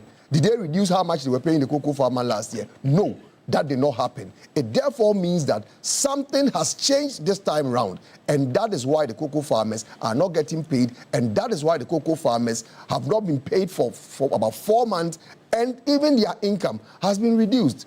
Now, Cocoa Board says, don't worry, we have reduced the chief executive salary by 20%, so you should be fine. But the farmer's salary has been reduced, or the farmer's income has been reduced to about almost 30%. And the chief executive says he has reduced the salary by 20%. So farmers should just keep quiet and be happy because, after all, I've done you a favor. It does not solve the problem. If they had done the right thing by selling when the market price was high, we would not be here, and the problem will not now come for us to discuss, and we'd rather dilute the conversation by talking about other things. So Fifi says that this one was late in coming. It's an afterthought, post facto, trying to say that we want to put value. What do you say? Thank you very much. Putting value is always good. But I want to start by clarifying some misinformations and some innuendos that are made here. Misinformation and innuendos. And outright lies. And outright misinformation. Innuendos and outright lies. And outright lies. And outright lies. Paddle against my very good person. I was not brought here this morning by the New Patriotic Party. Who brought you here? You, TV3. Okay. And I expected at least you would have told Adam that. I expect that you would have told him that you, TV3, brought me here. Me. TV3 invited me here. Okay. Who brought you here? My party sent me here. Okay. And who brought you here? You brought. Exactly. So we brought everybody here. Exactly. No. But what I mean is that you didn't. So as you said, no, you didn't bring me. His party brought You're saying that you didn't come under the auspices of the yes, party. they didn't bring me here. No. So I thought you should have said that so that we will know. Because if you, I cannot. And secondly, as I've said, I am not a member of the MPP communications team. I cannot go and steal somebody's job. I'm a senior lecturer at the University of Ghana. That's true. I'm not a senior lecturer at Queen University. I cannot go and steal somebody's job. If I do that, I'm stealing, and that's not fair. So those things are very important. That we should put them that and get it done. Good. This morning, I want us to look at a bigger. But you say you contested Sisala and you're a member of the party. I want us to look at a bigger picture of SOE governance in Ghana, state-owned enterprise governance in Ghana. Because you see, you are not commenting on that. Okay, if we just focus on gold cocoa board, we will miss something. And that is that how over the years, SOEs in Ghana have been governed, have been managed and mismanaged. That is the bane of the problem we are sitting on right now. There's a reason why whenever a government comes in, there's a jostling for people to get jobs with these SOEs. SOEs were originally established by the colonial government and by the early government of Kwame Nkrumah to serve two primary purposes: a political nation-building purpose and commercial purposes. The idea was that, especially at early independence, because we do not have any vibrant private sector, we should use the state to achieve what later became a champion referred to as the commanding heights of the state. Kwame Nkrumah saw state-owned enterprises as vital to his state-led socialism and development. Over the years, we've come to abuse them very much because of two main reasons. State-owned enterprises have become a political football. And whenever you are the leader of a state-owned enterprise, you realize that no matter what you do, there's a government and a political party to support you and to cheer you on. There's a government and a political party to clap for you even when you are going wrong. In the private sector, if you do wrong, shareholders and also management may vote you out, may remove you. But in the political sector, precisely because the appointing authority thinks that if you are removed and you are not there, it looks like a slight judgment of the appointing authority, either the president or the minister, you are protected. And that is why we keep seeing them. That's why we keep seeing that state-owned enterprises accumulate huge debts, they misbehave, they misperform, and they engage in all forms of maladministrations, but people go to their defense. And you can see that over the last two, maybe look at it. The first was when Gold Board made the laws. We saw that there was a huge political party, and we come in to defend them. And there was another huge political party out there going after Gold Board for what they did. Today, we are seeing a similar thing here. Here is a CEO who has dropped the ball. He is a CEO who has demonstrated by everything that he's in to the neck. He is a CEO who has demonstrated that he doesn't have the competences what it takes to manage this. But all we are seeing is that the chorus of praises and everything coming up. It goes to tell us, if you are a CEO of a state-owned enterprise sitting somewhere today, how does this deter you? And you look at what is happening at Cocoa Board now. How does it deter you? Are you afraid that if you do a similar thing, your job will be at risk? Are you afraid that if you don't perform very well, you're going to be at risk? So precisely because it kind of gives a free will to everybody and all those in the state-owned enterprise to do, because they seem not to be anybody being held accountable for the actions that actually be taken. Mr. Boafu made a point. You inherited problems. Yes, government, when you come to government, you inherit liabilities, and you also inherit assets. We agree with that. Everybody will tell you, the previous government will tell you that when they also came in 2016, they inherited problems. But in 2015, you do not cut down prices of cocoa. Why? Despite all those problems. What did you do in 2050, in 2025 that made you keep your promise to the people?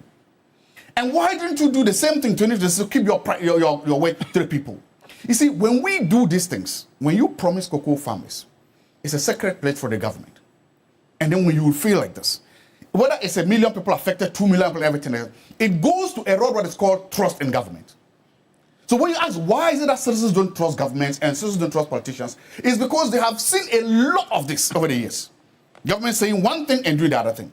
When you erode trust in government so much, then it becomes difficult for people to believe you when it is hard times, for people to believe you when they're supposed to do the right things. And that's what I'm saying, that we need. Governments need to be able to make sure that in order to get trust in citizens, you must behave very well. 2, there's something else happening. We shouldn't also look at the cocoa board case in isolation. And we shouldn't look at cocoa farmers in isolation. I made this last week. Every farmer in this country seems to be suffering and going through a problem. On my way here, I had rice farmers in the Volta region. paddy rice packed in the canossel. I've already talked again, and I'll talk again about maize farmers in Sisala East, maize farmers in Tumu, in Wallenja, in Kong, and in Nangmandron, all places. We've talked about rice farmers in Upper East. We've talked about poultry farmers here. There is a reason. There's something that is happening. There's a mismatch somewhere. That as economic indicators are doing better, inflation is coming down, interest rates is coming down, fuel prices are down, everything seems to be coming down. Farmers seems to be suffering. Something is missing in that formula. And I think that it's important that policymakers sit and say, what are we getting wrong? How come as the country is doing better and the microeconomics are getting better, farmers are getting poorer? How come as the microeconomic indicators and others are getting better, farmers are going toward bankruptcy? How come as all this and there's food glut in the place, the food what's the name? People, the number of percentage of people with that food insecurity is rising. Unless and until we are able to get a handle of this, it's going to reduce investment in the farmers, among farmers. And we've already seen it. Because if you're a cocoa farmer, you're taking this hit, about $1 billion taken out of the sector, it tells you that next year, some of them may not invest as much as they are doing. If you're a rice farmer in Volta region, I'm sure there are some of them in your constituency, hear them, right? Are there rice farmers there? If they're taking a big hit, it means that they may not be able to invest to increase production. If there are maize farmers in Sisala East now, already most of them are going hungry, most of them are going bankrupt, they cannot recoup their investment, they may reduce yields. So it means that going forward, we face a bigger problem. I won't be surprised to see that percentage of people with their food security rising. Government needs to sit down and look at a broader policy, both about farm gate and about how to protect our farmers. There's no country in the world where, even the richest of countries, where you just leave farmers like that to the vagaries of the market. There's no country like that. Every country comes out with creative policies to what? At least guarantee and protect the minimum farm gate prices and take the welfare of them. We have thrown our farmers to the wolves. We've thrown our farmers to the... That's the wrapper for me. And it's not happening. So please, whatever we do, I want to appeal to the president and the government, help us to make sure that our farmers' welfare are taken care of and that at least the farm gate prices promise, they get it. Thank you. Solo, matters have come to a head. He's complaining the chief executive is not right up to the tax, and then Fifi says that briefing is inadequate, the facts are not right, and the policy is haywire, so to speak. Baedem says that putting value, the new short to medium-term policy direction is the way to go. Roland, it's very beautiful. I now understand why Cocoa Board has a problem and that we need a monumental shift. Why? Because listening to Zato, listening to my brother Fifi, I believe Fifi Boafo and his management have to be barred from speaking on the Cocoa Board matter. They have to be barred? He worked under Joseph Eido. I've had interaction with Fifi at the time. I think they must be barred. Why? Very simple. You mean hypothetically? Hypothetically. Okay. Very simple. You see, it remains a fact which has not been denied by their administration that when they took over Cocoa Board had a positive equity of 1.8 billion. Now, in simple terms, if government decided in 2017 to sell all the assets of Cocoa Board as against its liability, Ghana would have made 1.8 billion. Are you getting the drift? Fast forward to 2024, 2025, when they left power, they left a negative equity of almost 4 billion. What's your point with that? What it meant is that, or what it means is that, if we were to sell Cocoa Board in 2025, Ghana will have to go and look for a loan of 4 billion to pay back.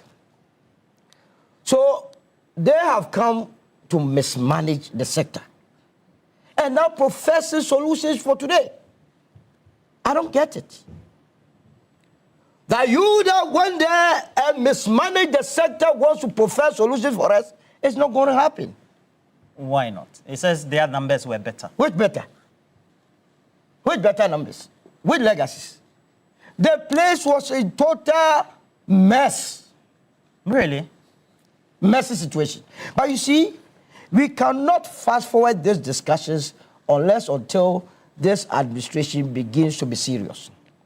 And they should be serious about what? They must be serious with governance of the country, going after those that messed up the situation. You see, there are a lot of institutions they think we have forgotten.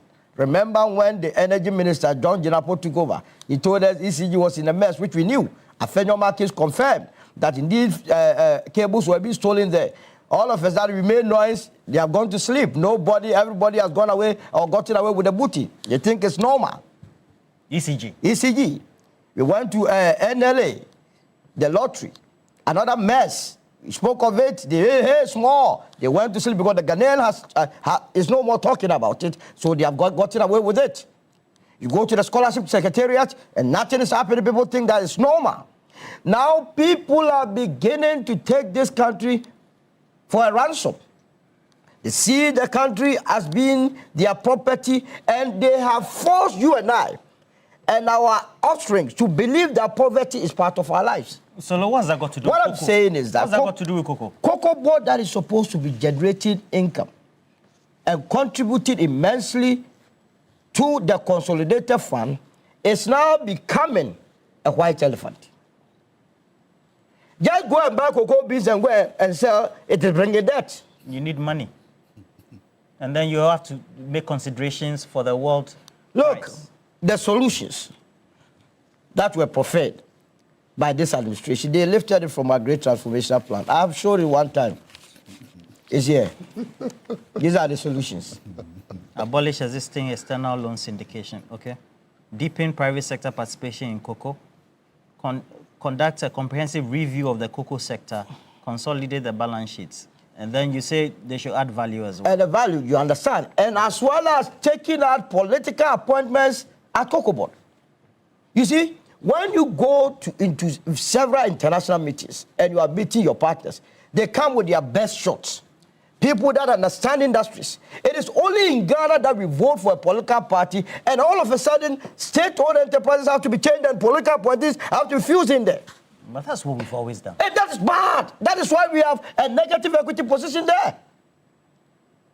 Look, when Cocoa Board was established, its primary objective was to be processing the beans here. And here I disagree with you once again. That if we are... That's not correct. What is not correct about it? No. So and Fifi, listen, we will not allow Fifi... Have you guys met on... No, Fifi is a friend. Let me tell you. I will not sit here. I'm taking notes, I'll respond to it. Exactly, but I'm only drawing his attention. No, but what I will not... Listen. Let's set some ground rules. What I will not take is that Fifi will make himself cocoa expert on this table. He's not an expert in cocoa matters. Okay, let's not go into people's integrity. No. Question your integrity. No. If I am saying something, he says it's not correct, then it means he's coming from a point of an expert position. And I'm saying he's not. He's not an expert. Okay. But he's worked there before. It doesn't matter. He's not. He was a public affairs director. When he's giving information, he comes to tell us. He's not an expert. He's not an expert in research. He's not an expert in anything. What I'm saying is that, you understand, if you begin, Cocoa Board, if you read the law, PNDC law 81, that establishes Cocoa Board, as a key objective is to, first of all, produce the cocoa and process it. Because if that was not the objective, then why did we even establish the Cocoa Board in the first place? We were being short-changed by Cargill and the USC in the 30s. For which reason, by 1947, we decided to form Cocoa Board to deal with that matter, so that we can process it to disable these foreigners from taking advantage of us. If you go to a country like Brazil, is Brazil not a leading cocoa producer? They are among the top 7. Guess what? Brazil processes 93% of its beans to do other things.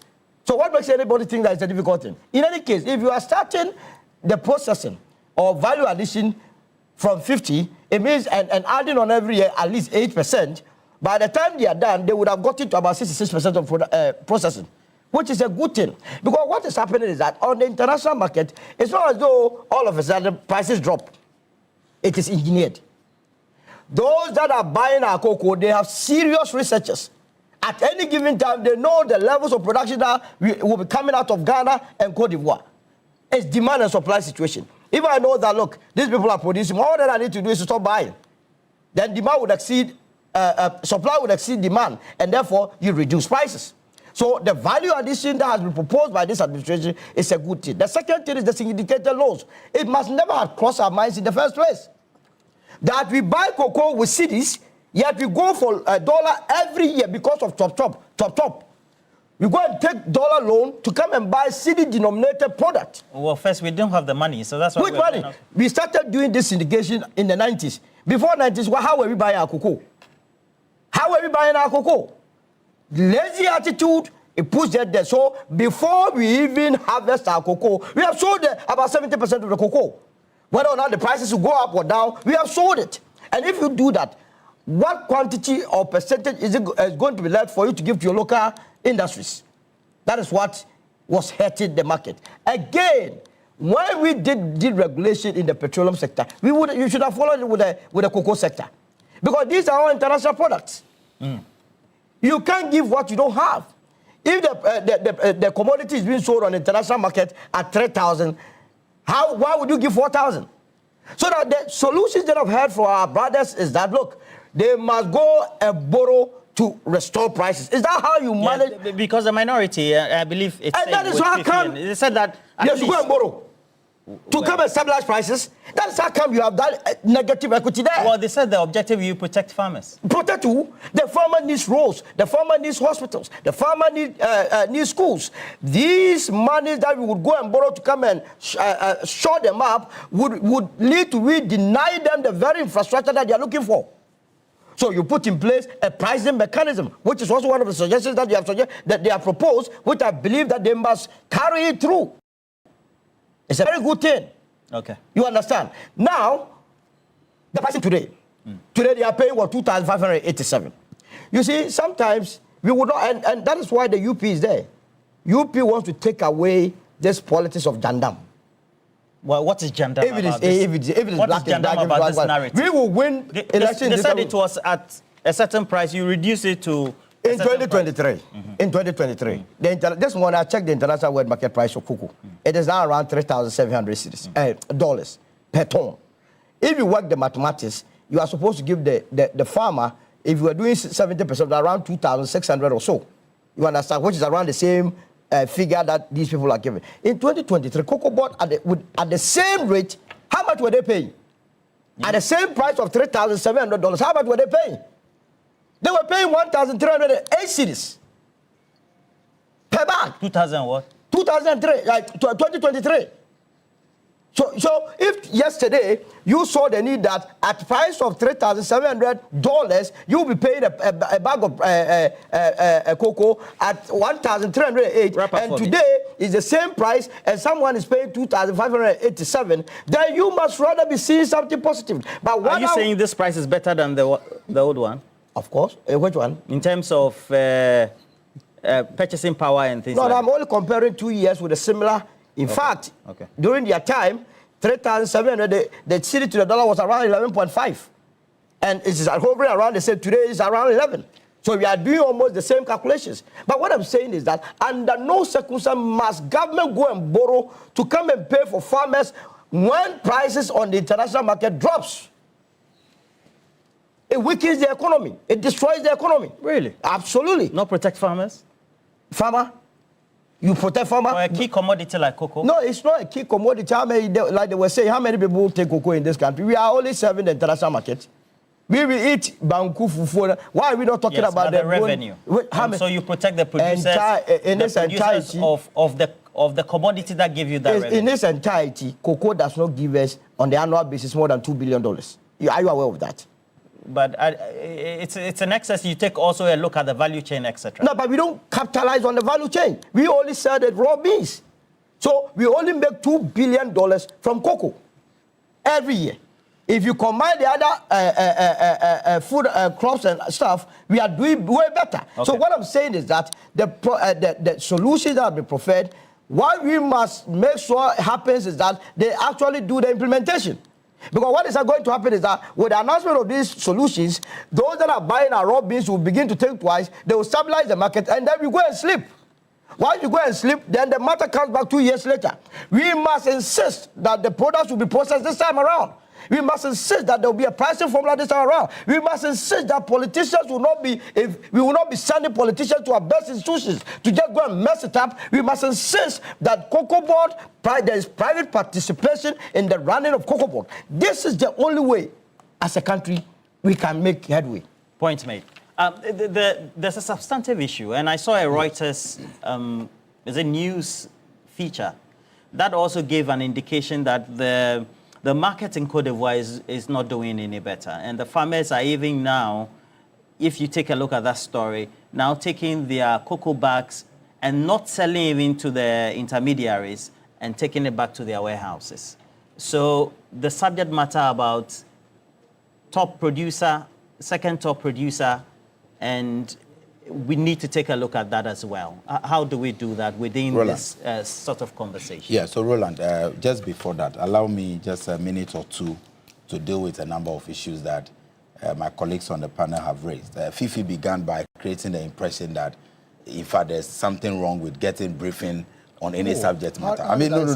That's the impression you gave. You created and said I wasn't brief. I haven't worked in the office. Fifi, when you were speaking, so now you are saying that the information I have. I take the greatest exception to the comments that just be made by my brother. What did he say? That MPP are free money. I mean, why? How can you say have that? Have you not left the MP? So let me finish. No, but we discussing. Okay, I want to use my time. So Roland, please, gentlemen. Roland, indeed, there is nothing wrong in getting briefing on a matter that is critical to Ghana's economy. As a member of parliament, there is nothing wrong. Why? Yesterday we discussed cocoa in parliament. The Honorable Apenyo Markin, who read the first statement on happiness in cocoa. Is he a cocoa farmer? Has he worked at Cocoa Board? But he led the discussions. Because these are critical issues. And so there is nothing wrong in even getting briefing. But again, Fifi created the impression that I stated that the 1.1 billion that will be lost, or the 10% is insignificant. I never said that. What I have succeeded in doing this morning on your show is to correct the impression that they were leading, and I've heard him on other sister stations. They created the impression as though the reduction in the price affects all the 650,000 tons. And that is wrong. Projected for They're projected. And I'm saying that, I said, remember what I said, that Solo can bear me out. I said that they created an impression. They created the impression as though this price reduction affected all the 650,000 tons. Roland, but that is not correct. Like I said, it applies to only about 10% of the projected quantity that Cocoa Board wanted to buy. The second thing is that I've heard them make all sorts of arguments about the fact that they did not leave a mess or what have you.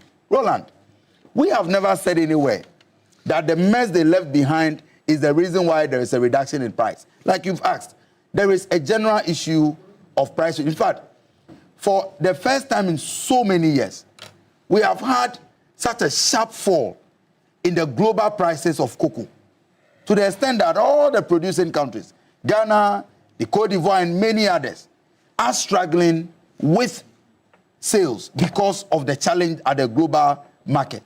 However, it is also important for us to say, and I'll repeat this, that if we need lessons on how to manage Cocoa Board, it certainly cannot come from Fifi and his former boss and the NPP. Why not? They mismanaged Cocoa Board, led it recklessly, and ran the Cocoa Board down. Roland, what correlation has it got to do with farmers not being paid? Let me give you a picture of what the NDC inherited.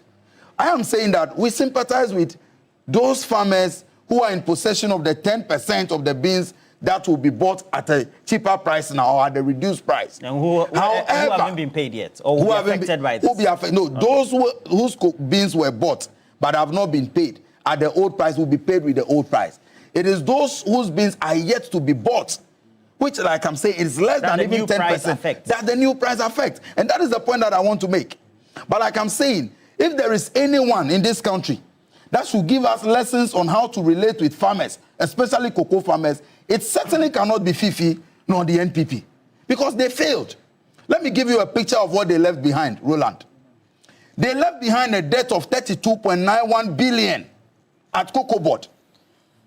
That's the debt that they left behind. The highest in the... I thought we moved past this, because this was part of the initial commencement. You see, it is not about whether it was part of the initial comment. When those who created the mess those who recklessly manage cocoa board created a problem at cocoa board today, that cocoa board is no more financially stable because of the mess that they left behind. Today, are pretending to be experts in cocoa, telling us how to manage cocoa board. We need to remind them of their history.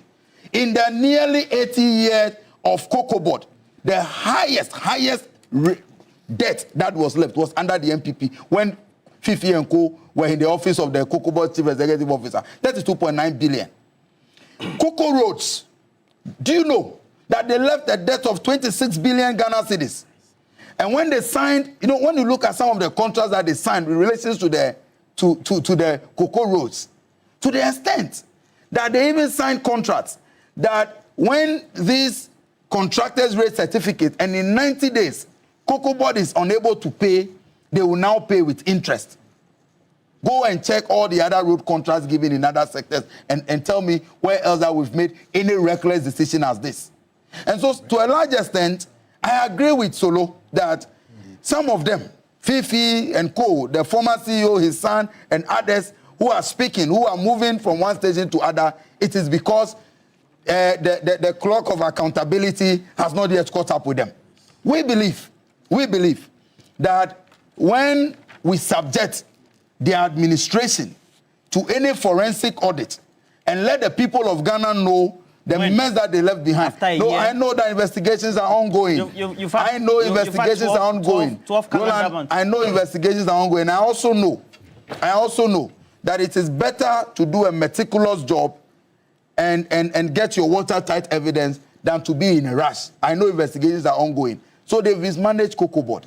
Again, they have created the impression that Dr. Randy Abe is not capable of managing cocoa board. What is Randy's crime? In fact, the kind of mess that they left behind at cocoa board, that Randy is cleaning up. The work he has done in less than a year, none of their chief executives have been able to do that. And I'll show you a few things. Roland, they've raised some points, some not on this platform though, about this 20% pay cut. In fact, he has even raised it and telling us that the 20% cut when farmers are losing revenue. It's insignificant. No, for me, that decision by the top management. The farmers rely solely the decision by top management. On their earnings from the decision by top management to cut down on their salary, to take a pay cut, shows that we have passionate, compassionate human beings in charge of cocoa board now. At the time that we had crisis, 2023-2024 season, what were they doing? Go and look at expenditure on their board and expenditure on their management. As we speak today, when you go to cocoa board, in cocoa board pools or vehicles, you will see the cars, the vehicles that Dr. Opuni used, he left behind. But when his boss took over, they decided to buy brand new cars. And they took, look, the mess that they created, the likes of Fifi do not have the moral authority to come and talk to us about management of cocoa board. We shouldn't be going personal on the subject. I'm not going personal. I'm saying that it's my friend. About when the and I'm saying that he is attacking a pay cut. And I'm saying that somebody in charge says that there is a challenge. Somebody in charge believes that there is a challenge. Let me sympathize with the farmers. Let me take a pay cut of 20%. If you will not applaud them, you shut up. Because at the time you were in charge, and there was a challenge, there were crises.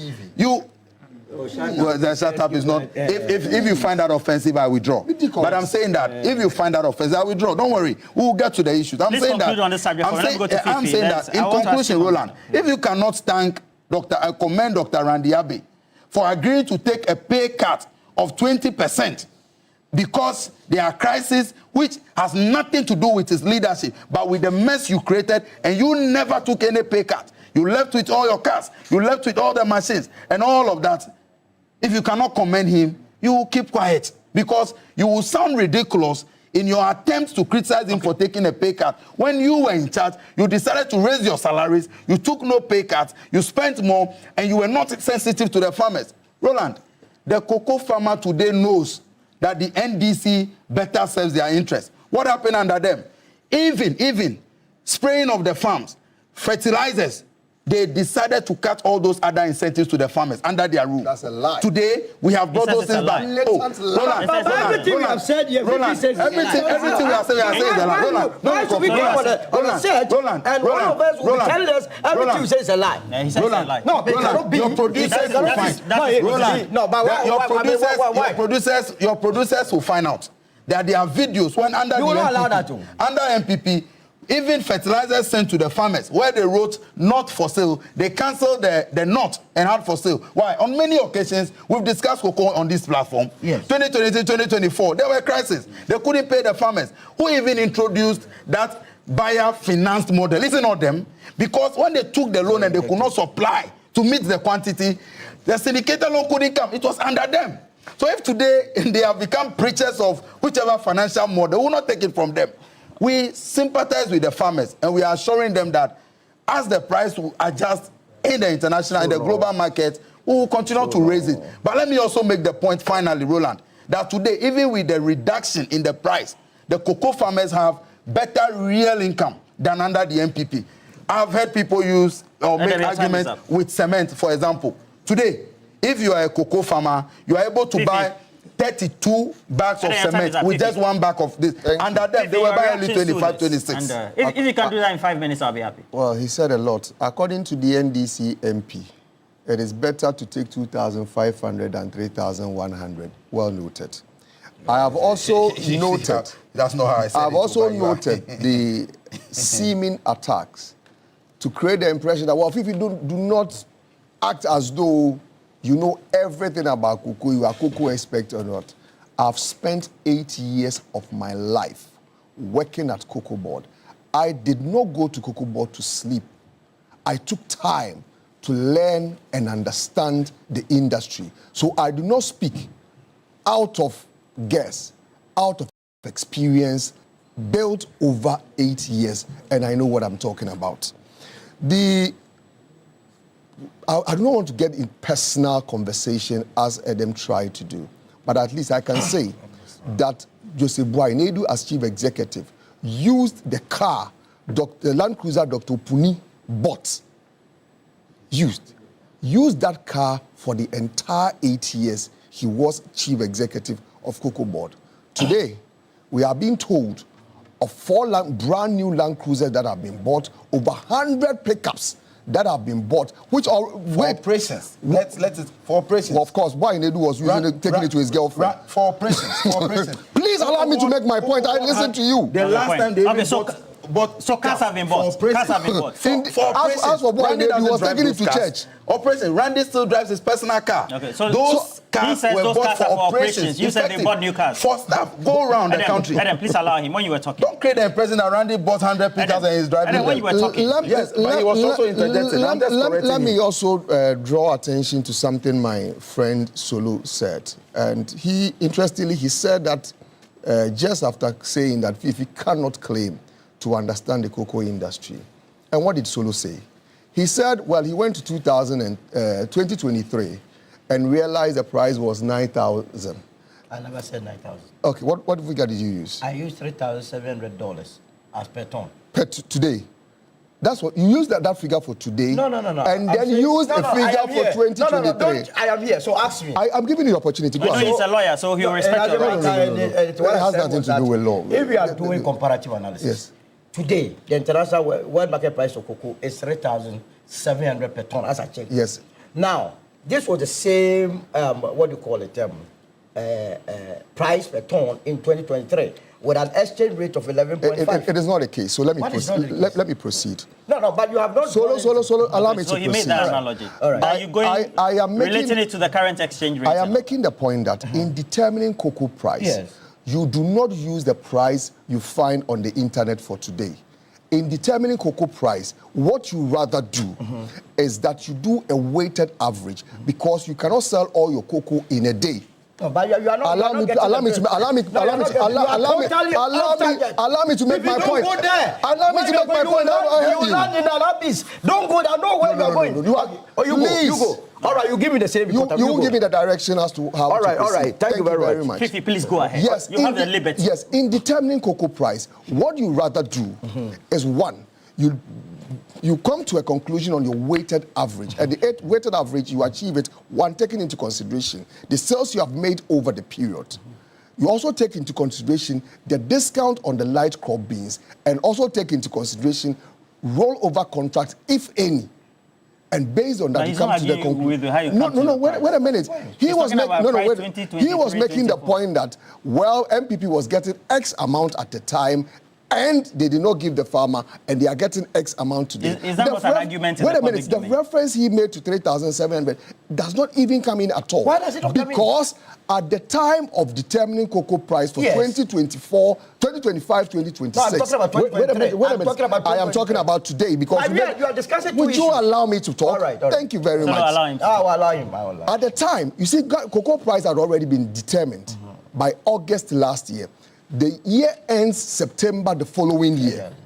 At the time of determining the price, managers of Cocoa Board and the committee chaired by the finance minister, which is the producer price review committee, came and told us that they've done the assessment, they've done the weighted average, and the average price they will realize was 7,200. 7,200. Ghana cedi. Dollars per ton. Yes. Based on that, they were giving the cocoa farmer $5,040 as the price they were offering to the cocoa farmer. Which amounts to what percentage? So, please, you are not leading me. Allow me to make the point. Take notes. Right. Thank you very much. After telling us that they were going to make 7,200, today they come back and say that, well, we said 7,200, but it's not 7,200, it's now 4,000. How did they arrive at that figure? Because by the time you determine your weighted average, it is based on the sales you have made and the projections you've done on the market. So by just coming to say that, well, I said 7,200, it's no more 7,200, it's 4,100.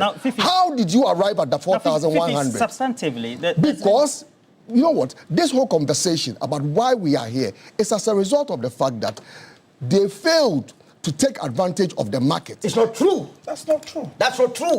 We will not listen. Please. Make your point. Make your notes. You want me to interrupt you? When you do. I have not. No, gentlemen. I have not. You can't lie on live TV. I have not. So allow me to make the point. This is a lie. A fat lie. Yes, you've established that it's a fat lie. So you will show us why it's a fat lie when your time comes. The people who, when they determined the price, as said, was 7,200. Today, are telling you 4,100. And they say that there's nothing wrong with it and the price has changed. How did it change? You do not determine price based on assumptions. You determine price based on sales made and projections. What are you saying? Would you listen? Would you listen? It's not assumption. Solo, would you listen? But you are educating the masses. Assumption, what's the difference? No, please. Go it's assumptions that you make to arrive at the assumption is not based on your figment of your imagination. It's based on data. But what you are saying, you are making projections. It's assumption. All things be equal. You know what? Put their mics off. The needless interruption will not allow us to make a conversation proceed. Please put their mics off for me. Okay. Solo. But you must. No, please. Right. Let Fifi go. Land. I promise. I will even come in. Fifi, this is your point. Wrap it up in 30 seconds, and then I'll ask a question. I cannot wrap it up in 30 seconds because there are a lot of things that have been said. Yeah, because of the time. And there's the need for me to also correct them. And unfortunately, they will not even allow me to proceed. Thank you. So anyone who says that the farmer must be paid based on 4,100 is not being honest with the cocoa farmer. And they are telling us that, well, they even took advantage of the market. If you took advantage of the market and you told us we're going to realize 7,200, why are you now offering 4,100? If you took advantage of the market and you sold at the right time, why are you now saying that your FOB price should be 4,100, not the 7,200 you promised the cocoa farmer? And this whole conversation is about the farmer. You made promises to the farmer that I shall pay you 5,040. It is a guaranteed minimum price to the cocoa farmer. So the farmer proceeds to make investment based on that figure. They will contract laborers to work on the farm. They will buy fertilizers based on that. They will buy fungicides, among other things, on the promise from government.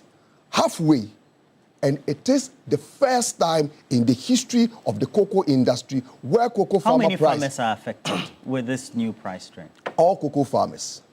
And that is one thing, Adam. Because I'm asking because of what he said. Because he says that he says that they had projected in excess of 600,000, yes. and that 580,000 plus of the beans by way of the bags or the tonnage had been taken from the farmers. Roland. And so when it comes to the minor season or the end season, at the end of the day, the farmers that will be affected by this new price, he claims. It's not selected farmers, unless the person is not addressing his mind to how cocoa is harvested.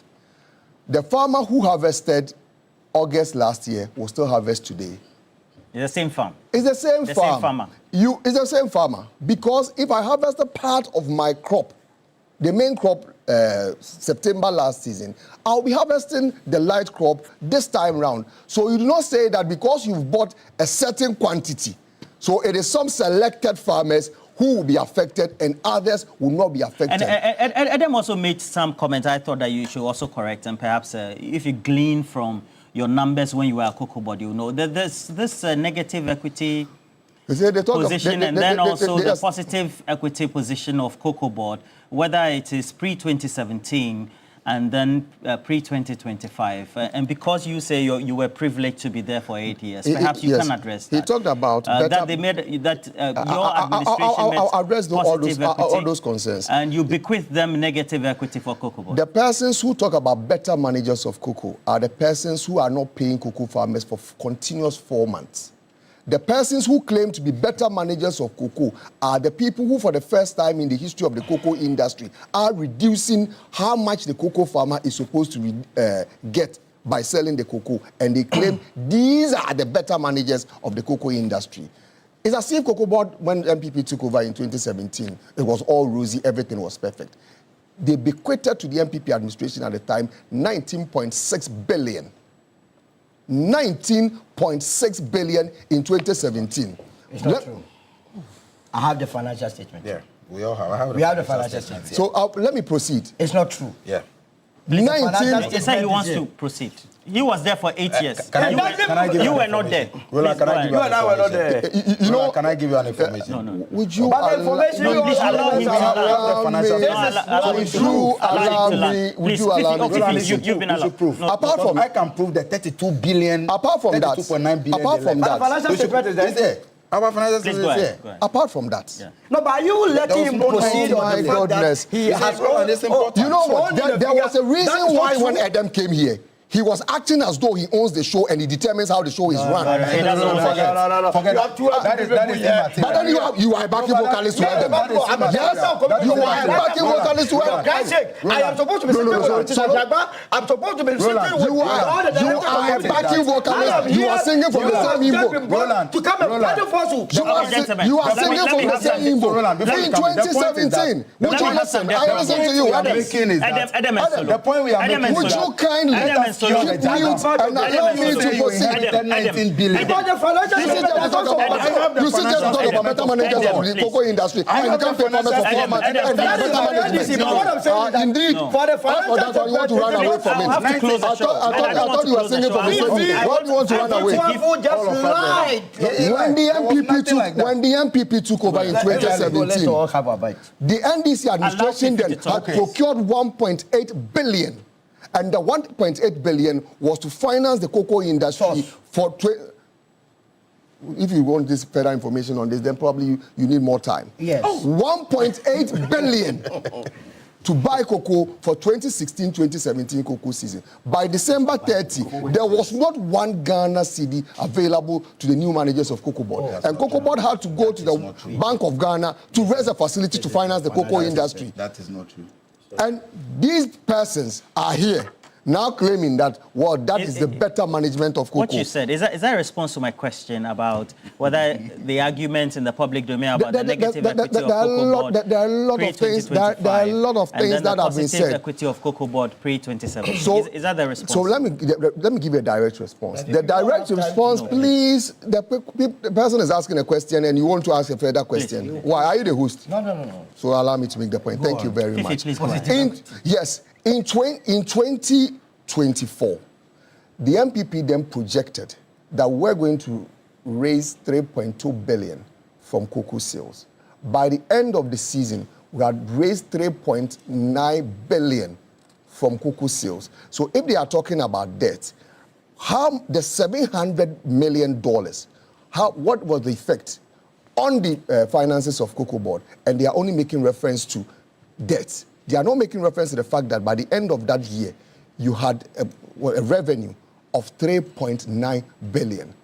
Does it not take part of, please? If you want to tell the whole show about yourself, then please go ahead and do so. You go find your turn. So you go. No, it's needless. No, all right. Thank you very much. Please go ahead. So, when you talk about debt, it is equally important that it's actually not debt, it's actually liability exposure. And your liability exposure, when you bring in your revenue, because we are talking about buying juice sacks, we are talking about buying other industry input. So the money that came in, what did the money go into? The last thing, let me say this, the last thing the NDC should do is to start talking about how Cocoa Board money has been used. Because if the truth come out, the kind of expenses, what monies have been spent on by the new managers. You mean currently, over the last 12 calendar months? You have this information, you are not telling the people of this country. Allow him to talk. No, but it's serious. No, but you see, we are building a nation. You have your time. All right. Yes, Solo talked about deregulating the cocoa industry. I think that is a very fantastic conversation. I know his boss when he was part of the MPP cabinet. It was one of the things he raised. Who is his boss? Honorable Alanche Martin. It is a position he holds. I share a different view, and of course, I'm entitled to hold a different position to that. That suggestion, which the NDC is now pushing, for me, I believe that is going to push the farmers to a point where, if we are not careful, we will reduce cocoa farming to all other cash crops or all other farm produce as we have experienced over the years. Because cashew, for example, you have a situation where at the beginning of this season, the price may be, say, 100. Halfway the season, the price drops to 30, and there are no mechanisms there to cushion the farmers. And if that should happen, the question you should ask yourself that, do the farmers have the capacity to be able to absorb the shocks if they do happen? And I believe that the farmers are not at the state where they can do that. If you go to a place like Ecuador, for example, where they do large-scale cocoa farming, the farmers can manage such a situation. In our case, where the farmer, the average is about 2 hectares, the farmers do not have the capacity. One of the things the NDC did in 2015-2016 was to say that the farmers were going to get seedlings to rehabilitate their farms that were affected by cocoa swollen shoot virus disease. The evidence is that when the farmers were given the opportunity to do that, they lacked the capacity and could not do that. So when the MPP took over and started rehabilitation, we had to go to the aid of the farmers in helping them do that. I think they have demonstrated over the years that before you can get into the conversation about deregulation, there must be some capacity building, build the farmers to a certain level before you can introduce such a policy. Because if you do, the reality is that the farmers may end up leaving cocoa farming entirely. And I do not think that that is in the interest of the did it affect Cocoa Board when you were there? The domestic debt exchange program? Yes, Cocoa Board had some arrangement with some banks. And then I think at a point they had to renegotiate it over a period of time, and that's what happened. My time is up, unfortunately. Let's move on. No, Roland, no, you are not being fair to me. No, my time is up. It's not me. No, you can shortchange that because you were rudely interrupting and you don't allow the conversation to proceed. He spoke the mind of How can I speak his mind? Just like Adam was speaking your mind. Just like Adam was speaking your mind. You are too MPP. I am representing. Please. No, my time is up. Editorially. No. Let's 10 minutes. You can't bring 4 people here. I think you have 2 chances. No, producer. They should give us time to talk about it. You cannot favor the MPP. So what can we do? You cannot favor them, giving him second one. Okay, Dr. Zato, You cannot. No, they say 1 minute. I should give Dr. Zato 1 minute. They should give, okay. They are speaking to me, so don't worry. Thank you very much. Thank you for the Shadrach opportunity. too is here. I'm really Shadrach grateful. says that 1 minute to Zato, and then you, nothing for you. I'm really, thank you. That's good. I'm really grateful. I'm really grateful for that 1 minute. One, either by acts of commission or omission, farmers are worse off under this government. They need a solution to deal with that. They have to do that too. We should look at the cacophony of bad decisions that the CEO has made. And then we come to realize that if you look at them, from the price they set, price they set last year, from the fact that for 4 months you've not paid the report, and then all of a sudden you will see the poor decisions he has made, and then you realize that celebrating today is a celebration of what? Mediocrity. We should not reduce that to wait, because Cocoa Board deserves better and should do better. You see, there is something that happens whenever you... You were still taking salary at Cocoa Board as spokesperson for NAPO. You were not even going to the office. You want to...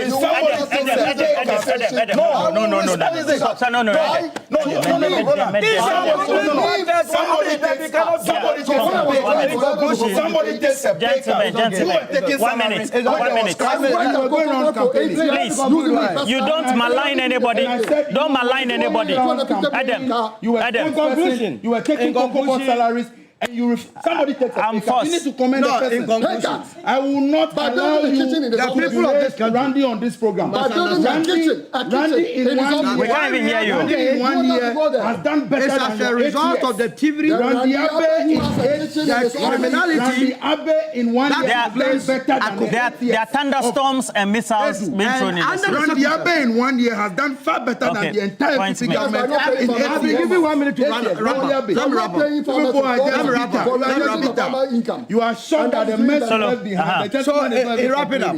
I was very happy when Vivi attack Randy Abe and go about rehabilitation. Nobody is attacking. But He didn't make any decided poor deliberately decision. You need to say leave that. out the amount of money that they expended in rehabilitating the What cocoa Randy farm. has done in 1 year. As a matter of fact, Cocoa Board contracted $350 million to rehabilitate 156,000 hectares of cocoa farms. Vivi Boafo and his administration decided to rehabilitate only 40,000 hectares. And the rest of the money, they top. That have to be investigated. Now, if you want to look smart and fashionable, Board chairman over there was giving the son if you contract Jude Bax, board chair of Fury era. If you want to, Please don't lie though. Me I'm liable. if you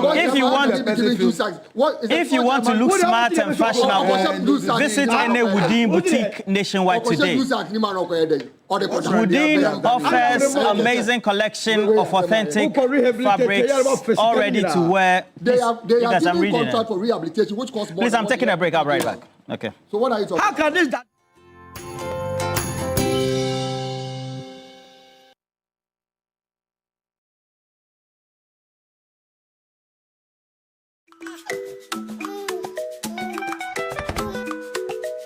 How may I help you today? We'd like to open a bank account.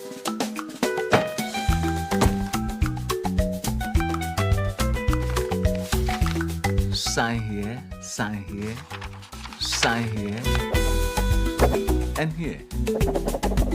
And now you draw direction to your house. I need your thumbprint. And I'll need your birth certificate too. No, I need the original. A lot has changed since you banked like this. So have we. We've made it easier than ever to open an account online and bank on the go through our mobile app, online banking, and more. EcoBank, a better way to bank your way. Sign here, and here. EcoBank, the Pan-African Bank. Dear Gold Board Jewelry customers and value supporters, on behalf of the board, management, and the entire team at Gold Board Jewelry Limited, I extend our heartfelt gratitude for your invaluable support and contributions. It is because of you that we continue to stand strong and grow. As we enter this beautiful month of love in February, we are excited to reciprocate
Make this love never fail me. Make we day make it.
Of the referee that he's been racially abused. So for like 10 minutes, the game halted. Then the referee came back and made a sign which activated the FIFA anti-racism protocol, which means that yes, indeed, the player was racially abused. He actually threatened not to continue the game, but for the intervention of people like Jose Mourinho and his own coach Abeloa, he rescinded that decision. And surprisingly, had the huge results against Juventus, beating them by 5-2. And also, we had, as I said, we had Real Madrid beating Benfica by 1-0. Then Borussia Dortmund at home also got a 2-0 win against Atlanta. And PSG, they had to do it the hard way. They were 2 goals down against Monaco in France. Then they came back strongly and won the game by 3-2. Now, take us through the fixtures as well. At least. So other games to be played today would see Karabakh come up against Newcastle. Then there's that game where Bodo Glimt would also take on International Milan. Then Club Brugge would face Atletico Madrid. Then there's a big one in Greece where Olympiacos would also take on Bayer Leverkusen. All these games will come out today, but the game between Karabakh and Newcastle will be played earlier around 5:45 p.m. this afternoon.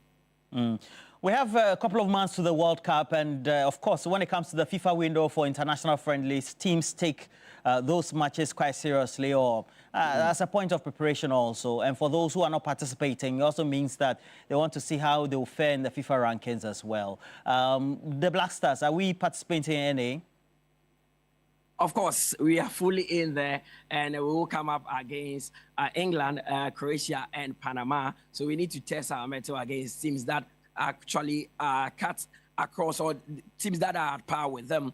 And one of the friendly matches that we'll be playing would come up against Mexico. Already, we have 2 friendly matches lined up against Austria and Germany, which will come off in March. Then we will play Mexico as well. You know, Panama is a country in Central America. and Mexico is also in the Americas. So if we test our strength against Mexico, maybe it would be a good test for us going into the Panama game. Just that we don't have a good record against the Mexicans. We've played 3 games with them. We've lost all 3 games, and we are hoping that maybe this friendly match will be a turnaround for us. But it's a good preparation because after winning or after playing that game against Mexico, we'll have about 15 days before the start of the World Cup proper, and it could give us an idea, a holistic idea of the kind of a team that we have and the strength that we are entering the World Cup with.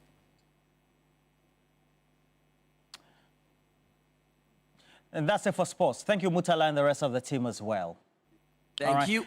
If you want to look smart and fashionable, please make sure you visit any Woodin boutique near you today. Now, Woodin is offering an amazing collection of authentic African fabrics, all ready to wear, coming in beautiful designs and colors for both men and women. Now, with Woodin, you also get to be creative and versatile with your designs. You also get to feel confident and show off how truly African you are in Woodin. So go to a Woodin boutique near you today and also get to choose from their variety of trendy products, all meant to complement your style. Follow them across social media. Go search for Woodin Fashion, whether it's Facebook, Instagram, TikTok, among many others. And they always will have a lot of value for you. We have cash out. It goes with Shoko *439# as many times as you can. Become one of those lucky winners. And as always, choose option 2. And when you do that, as you increase those number of tickets you have, we do the draws, you become one of those lucky winners as always. Very interesting as it is. Meanwhile, Vitality Health Insurance is inviting all corporate institutions, associations and groups to be part of their medical plans. So they're encouraging you to cut down medical expenses, also get to enjoy good and quality health care at a facility near you. Now, for more information, make sure you visit them on www.vitalitymh.com, or you can also call them on the number 026 6573 200. All right? And we have to go for a break. When we come back, we'll have more for you right here on the show.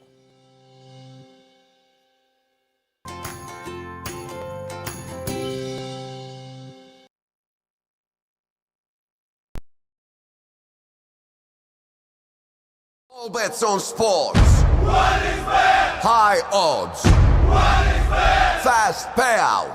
What is bet? What is bet? Bookmaker Company.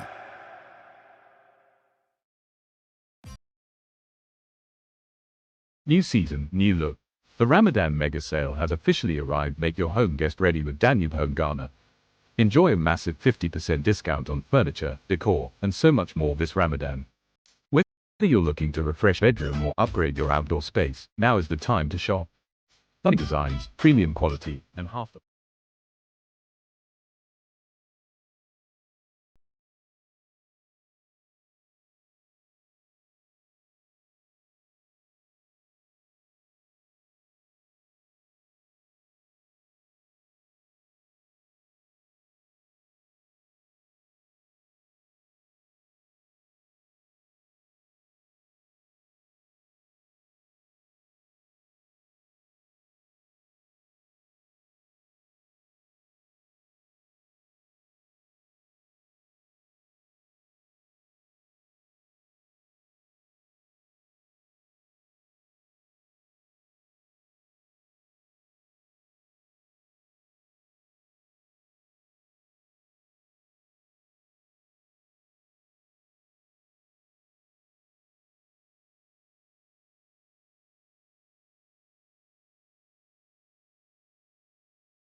Security of people in the cyberspace, and this comes to the fore, especially within these last couple of days when we have people's privacy being breached, being filmed without their own consent, and subsequently being shared, going viral on social media, and how that infringes on their rights, but more importantly, the psychological effect it has on them as well. And so we're here to quickly try to do that exploration of the matter. I have Emmanuel Gadasu, who is President, Ghana Association of Privacy Professionals. He's here, Mr. Gadasu. Thank you for joining us. Thank you for having me. And quickly, when we're talking about the conversation of people's privacy, and then also the protection of people's rights in cybersecurity and cyberspace, what exactly do we mean? Okay.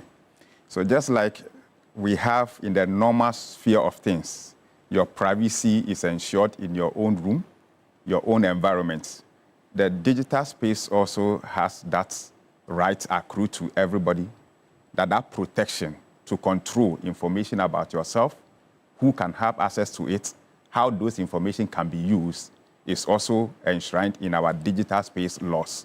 So your privacy outside the internet, the cyberspace, is not different from the same one that you need to experience when you are using any digital services on the internet across the cyberspace anywhere. Yes. So I asked the security, the question about when we're talking about those breaches, etc. What really is it? Okay, so breach in this space means an unauthorized access to your information without your consent, without any legal basis, and somebody uses your information, then that is a breach. When organizations that process or uses your data for their product and services, if they don't put in place the appropriate technical and organizational measures, and these data found itself in the custody of unauthorized persons, processes, or platforms, then that also constitutes a breach. I see. Yes. So at the end of the day, it means that people get affected. Now, recently we had a Russian who came film, etc. Ideally, yes, those individuals should be told that they are being filmed, right? Yes. And so under our data protection law, anytime you want to process people's information, and by processing we mean you taking, collecting, or using it for any other purpose, that individual needs to be told exactly what you are going to use that information for, why you are collecting it, and what you'll be using it for, and also to some extent, how long you are going to keep this information in your custody. Yes. And even the process, how you are going to actually delete these things, the individual has that right to know under our data protection laws. All right. So if your rights are breached, yes, or perhaps you have an infringement on your right, and that where you are being filmed without your own knowledge, etc., what remedies are there in law? Okay. So under our Data Protection Act 843, there are several remedies that accrue to the individual.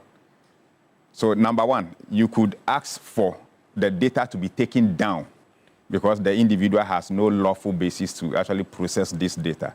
So you ask that the data be deleted. You also have remedies when you are affected.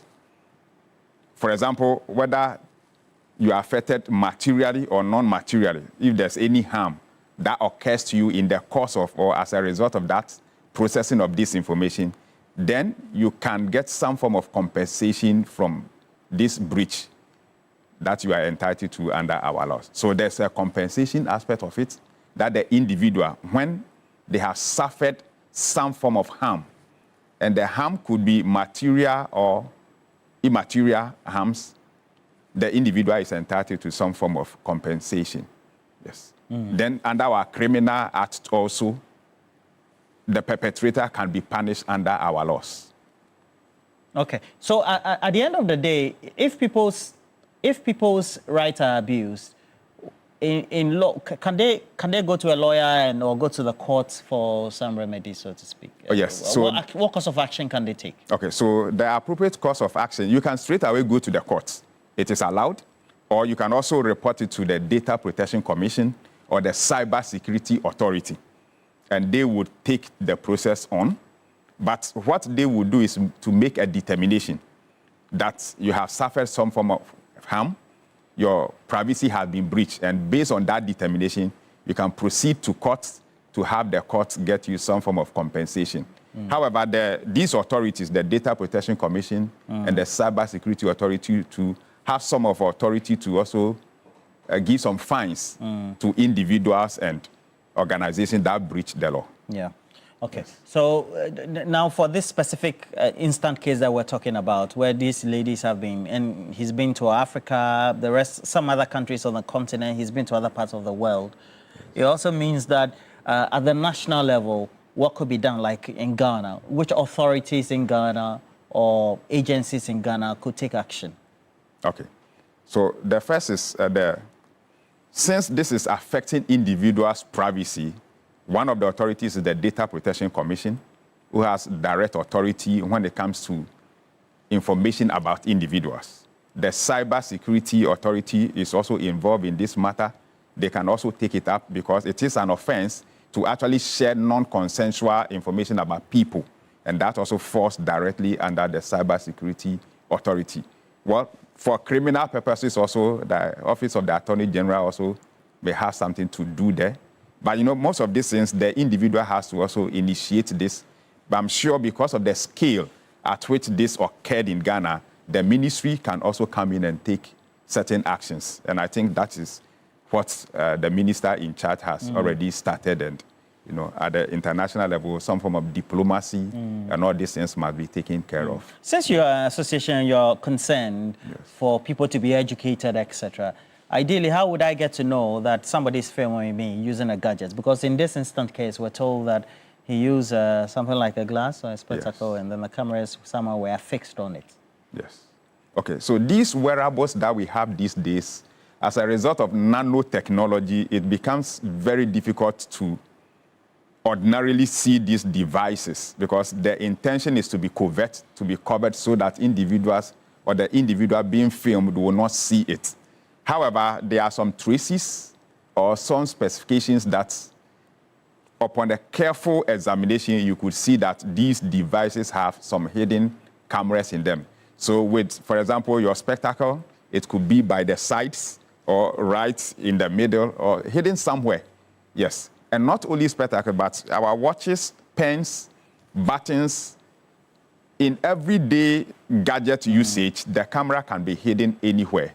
And especially also in other environments, these are hidden in ordinary materials around that. It could be in a book, a shelf, or something, a wall clock, an alarm clock, a bedside lamp, in CCTV cameras, or in fire detectors, smoke detectors. It can be hidden anywhere. Yes. Because the intention is to make it covert so that the individual would not ordinarily know that he or she is being filmed by it. Yeah. Okay. So if in that case, let's say at that opportune time, you get to identify, etc., whether it's covert or not, but you are able to verify and identify, can you go to the police immediately, or what do you do as an individual? Okay, so as an individual, upon realizing that you are being filmed without your consent or without the individual having any legal basis to do that, the first course of action to ask the individual to stop and immediately delete whatever data they have recorded or processed about you. Then again, also report it to the appropriate authorities. If it's of a criminal nature, then the police will also be involved. The Ghana Police Service has a cyber security unit that deals with this kind of issues. You can also report to the Cyber Security Authority and the Data Protection Commission as well. So all these agencies and setups come in place if you want to report these issues. But the immediate action is to let the individual delete whatever they have. But unfortunately, some of these devices are online, connected directly to the cloud or a particular platform. So they may even be live. So at that point, you wouldn't have control over the ones data transfer in real time. And that one, it will take the authorities to actually order the platform managers to actually take these ones down. All right. So how do we find solution for indiscriminate filming of people, which is without control, etc.? Because these days, apart from filming people personally. We also have those who tend to create content, either for news and current affairs purposes or for education purposes or for monetization purposes. Okay. So one thing that all these individuals involved should understand is that people have rights, and you cannot film, take pictures of people, record people without their consent and put it on any platform for any other purpose. First of all, you need the consent of these individuals, letting them know the purpose, the reason for the collection. So if it is, for example, for news reportage, the individual is aware that, okay, this filming, this videoing, this recording, the purpose is to be broadcasted on the internet, radio, or any other platform. So the individual is made aware and would therefore give their consent. I'm sure, Ronald, in most of your engagement, there are certain people that you meet, you want to record. They say, no, I don't want to be part. And at that point, there's nothing that you can do about this. So the intention, the purpose must be made known, clear to the individual right before you even start this. And in the event that you do not inform this individual, remember that they can have some cause of action against you, the recorder, the reporter, or whoever. Unless in special circumstances, for example, for general purposes or in public spaces. So, for example, you go to the stadium and you want to report on a match between Asante Kotoko and Accra House of Folk. That one, ordinarily, there's no reasonable expectation of privacy within that environment, because it would be aired live or recorded and played later. But in other spaces where the intention is to focus on an individual to either humiliate or pass derogatory marks about that individual, then you would be infringing upon the individual's privacy right, even though it is within the public space. Okay. What penalties are there if, let's say, you are charged with an offense within the remit of the law? Okay. So under cybersecurity laws, we have from a year up to about 10 years or 25 years, depending on the, the gravity of what you have committed. The data protection also has a penalty unit of up to 5,000 penalty units, and also a prison term of not more than 10 years. Under these two laws, so these are the penalties that, so they can be very harsh. Okay. Yes. Okay. Any advice you want to give before you leave the studio? Okay, so the advice is that whenever you are processing people's information, understand that these individuals have rights. You cannot ordinarily, film people without their knowledge, share information about them, or any identify information about them secretly. Whenever you are using CCTV, the law says that you have to make sure the individuals are aware. So a public notice to inform individuals that in this environment, we are regulating our physical space with CCTV as a security measure. Organization processing people's information should know that there are laws in this country, especially the data protection. So you cannot be collecting that information without any lawful basis. So you should have a base. Some are enshrined in our laws by virtue of what you are doing. You are supposed to collect. So, for example, if you are employing individuals, the Labor Act indicates the kind of information you need to collect about these people. So this one is enshrined in law. But for any other business, you need the consent of the individual. Okay. Yes. Thank you very much, Mr. Emmanuel Gadasu. Thank you for having me. Well, so I hope that we can hear more from you as an association so that we can deepen education on the subject as well. Let me say good morning to you, ASP Evans Gruzninski. You are the Takwa District Police Commander. Wishing you all the best for the day and all your personnel. I'm sure currently you are in the office. ASP Evans Gruzninski, Takwa District Police Commander. Wishing you all the best for the day as well. And we also have to tell you that when it comes to Ghana Month, Radio Media General, 3FM, TV3, we have great excitement because there's the 4-day Ghana Month expedition, which is running from the 19th to the 22nd of March, 2026. It is exploring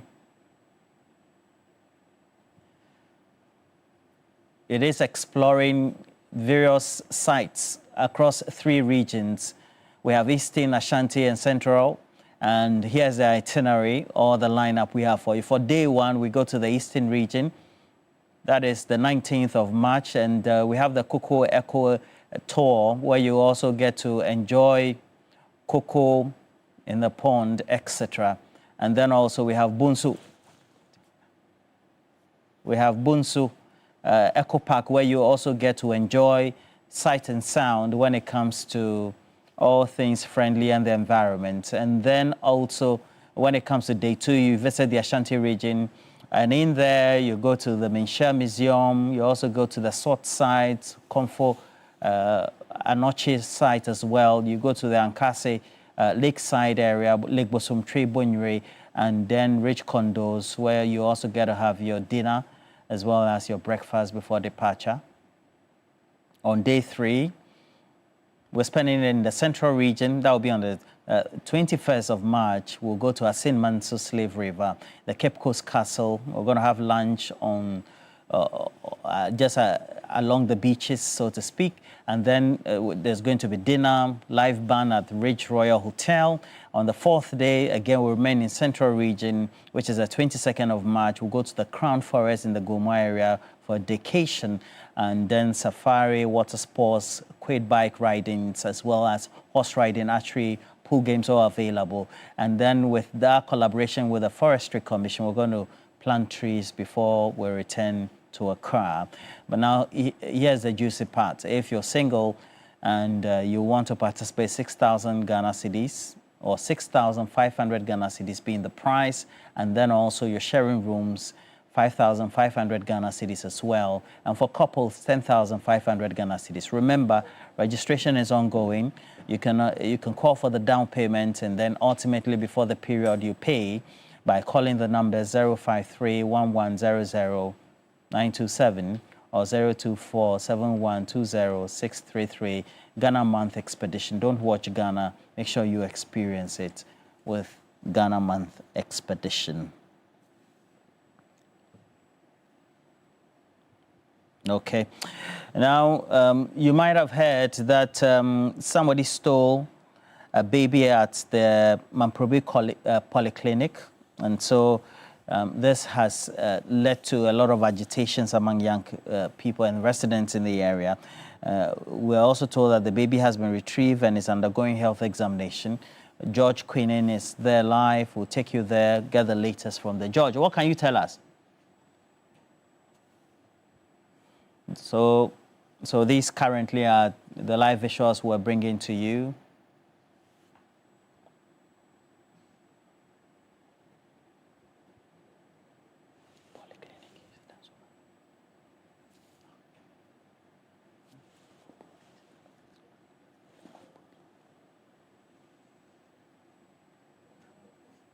George Queenan, just go.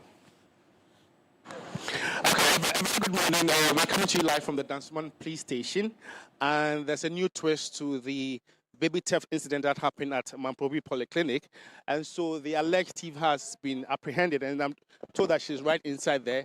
But the baby and the mother, they've been taken to the Mamprobi Police Station, Mamprobi Polyclinic for medical examination. But I have a relative with me here to just run me through how the incident happened. And I hear the baby was born on Valentine's Day, that's Saturday. And then the incident happened yesterday, that's Tuesday. How did you feel? How serious was this issue as a family member? I was very sad because I went to work. When I came back and I heard the story, it was not a good story. So all of us were very sad. Even we can't sleep. We can't sleep. So knowing that you saw the baby and then he was taken away. Yes, the baby was born. It was a male. It was a male baby. He was born on 14th. That was the Valentine's Day, and he have to be come home on yesterday. And the lady came there, was a nurse, said it was a nurse, and he said he was wearing the nurse apron. Was in a nurse's uniform, and he said he wants to go and give the baby injection. Okay. And the mother said, okay, you can take the baby. But like 30 minutes time, the mother didn't see the baby. So he went to the ground and told the doctors and the nurses that he can't find his baby. So he called his husband, and his husband came. They were searching for the baby, they can't find it. But the CCTV footage captured the lady. Beverly shared those videos with me. So let's imagine there was no CCTV footage. That means that would have been it. Yeah, that means that baby is gone forever. But by the grace of God, the baby is back. So you know the woman. What was it like? How was she feeling? I want to. Is it the mother? The mother, yeah. Hey, please, the mother cannot sleep. Even you cannot sleep. I cannot sleep. So you check if the mother, you are the mother. Even cannot sleep. Since yesterday, we have been talking to her to calm down. Even this morning, I called one of the stations, and they told me they need police reports before they come. Okay, so Beverly shared some video with me. That was yesterday, and I saw some relatives, bagging the hospital. Who was that? The brother of the mother? It's the husband and the friends. That was taking videos of the nurses without their permission, and so they were actually, resisting those video taking. I don't know if you saw the video. Yeah, I saw the video. But they have to come out because we learned that that's what they have been doing over there. Yes, that's what the nurses, one of the nurses said. Said that's what they have been doing over there. So we are on behalf of the Minister of Health. They have to do something about it. Well, if you just tune in, you're coming to live from the Danceman police station, and this is a relative to the mother, and she's just giving us update on this very issue, like I rightly mentioned, and the baby has actually been. So let's talk to more of the family members. At least let's get more of them, and talk to them. Good morning. You're live on TV3. You should say good news. So you won't say you baby. How do you feel? Say a chinu. Nyambe tuadi kapa. Udia unkope udia wu. Obi dia na bosu mu kro ya se bikitua. Na udi one day be you be ye. Nyambe tuadi ka me de. Ya chinu. Mama the 50 years. Enti mami na wi an ba na ye woden. Mami na wi an ba no mi ko mu so woni fie ni na so fie. Omo enti aye mi ja fite nu ami ndaye. Enti mi ndaye no e say ya chinu a mi be hwe de nimbu say mami wu te be nyinsem bi. 1 month, 9 months. 9 months. Yes, quite good to her. I now the one day, but you be by them 20 car 50 years. So better. Into your frozen. Your friend me Star LA. Star LA says she fetches water from the compound of the mother of the baby, and she's actually happy that the baby has been found. And she just came here to see the face of the alleged, but I'm not sure she saw her, but that's what it is. But we're moving from here to the Mamprobi Polyclinic. The gender minister, Namumo Latte, is also around. She has reacted to this very incident. And I know the health minister, Minta Kando, has also reacted to this. So TV3, of course, will bring you all the updates. So from here, I'm going to Mamprobi Polyclinic and bring you the updates that you need to know about this very baby theft incident. Thanks for watching. Custody of the peace. I want to thank my colleagues in Parliament, Honorable Ko Van der Poel, and then Reverend Adu, Kweku Adu, for their cooperation. I mean, when I called them early this morning, they've all been here and they've been on the case as well, and we've been able to make an inroad into the case. And we are going to follow it to make sure that baby, mother, and then everybody is safe. And then the suspects as well also need some interrogation and there's some support. And our social workers will also be on the case to make sure that we minimize or completely get rid of such baby cases or incidents in the hospitals. So this is where we are. The baby and the mother have been taken for medical attention, and so we'll follow up and see what happens next. Thank you. Thank you. Let me also say that.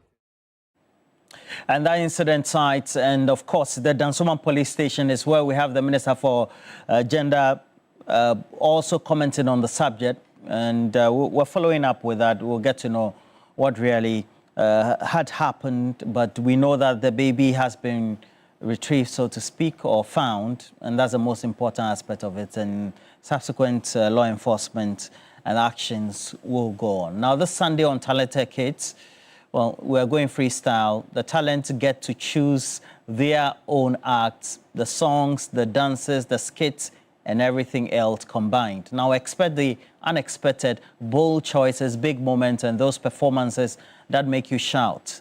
And then also get to praise those delightful, talented children as well. And it's very important. Now, if you love surprises, tune in this Sunday, the 22nd of February at 5 p.m. on TV3 at 5 p.m. sharp.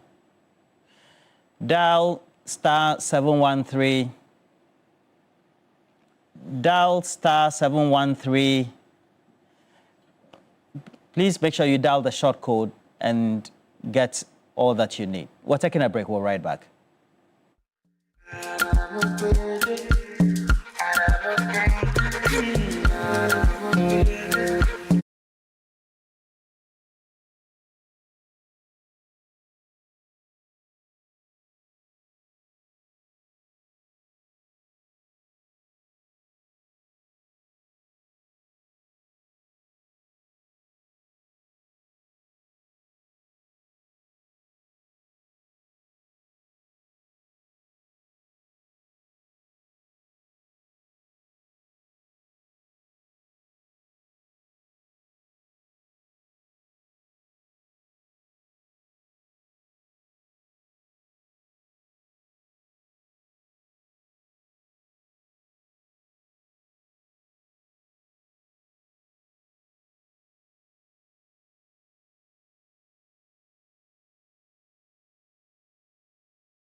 Are you ready to scratch, win, and live your dreams? Reveal Scratch for Win is here to change your life. So just make sure you dial star 850 star 3 hash to stand that chance of winning up to 1 million Ghana cedis in cash prizes instantly.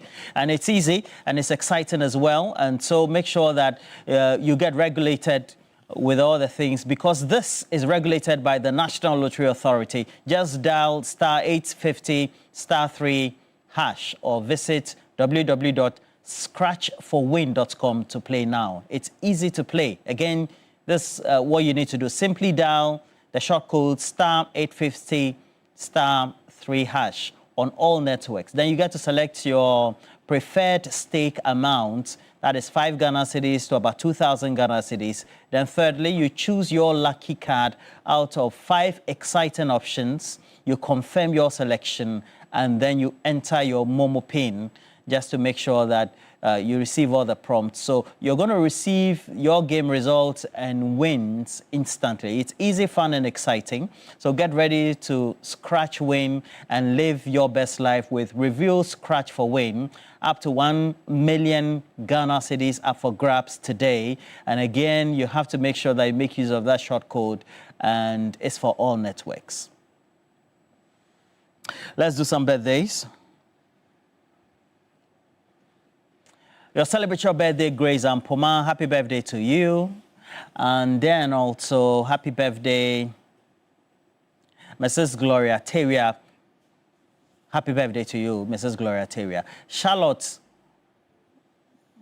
happy birthday to you. And then Mrs. Vivian Comey, age gracefully. All right, and Rooney, you'll celebrate your birthday. Happy birthday to you. Emmanuel Ado, may God bless your new age from your niece, Mrs. Bonsu. Millicent Anoche, God bless your new age. Much love from Mrs. Bonsu as well. And all right. Well, all my friends at Yakumka all my friends at Yakumka Travel and Tours, I know that you're very big on this World Cup bonanza. You certainly will be having all the things that you need, and certainly I know that you're having exciting packages all coming this very moment. But as it is, please make sure that you have it up. But for all the things we'll have to do. Let me also say good morning to you, Chief Petty Officer 1, Edith Amewu of the Ghana Navy, the Naval Base based in Tema. Wishing you all the best for the day as well. And that'll be it for the morning. Make sure you join us same time tomorrow. And we'll have some great, exciting content right here on TV3 Newday. Bye-bye.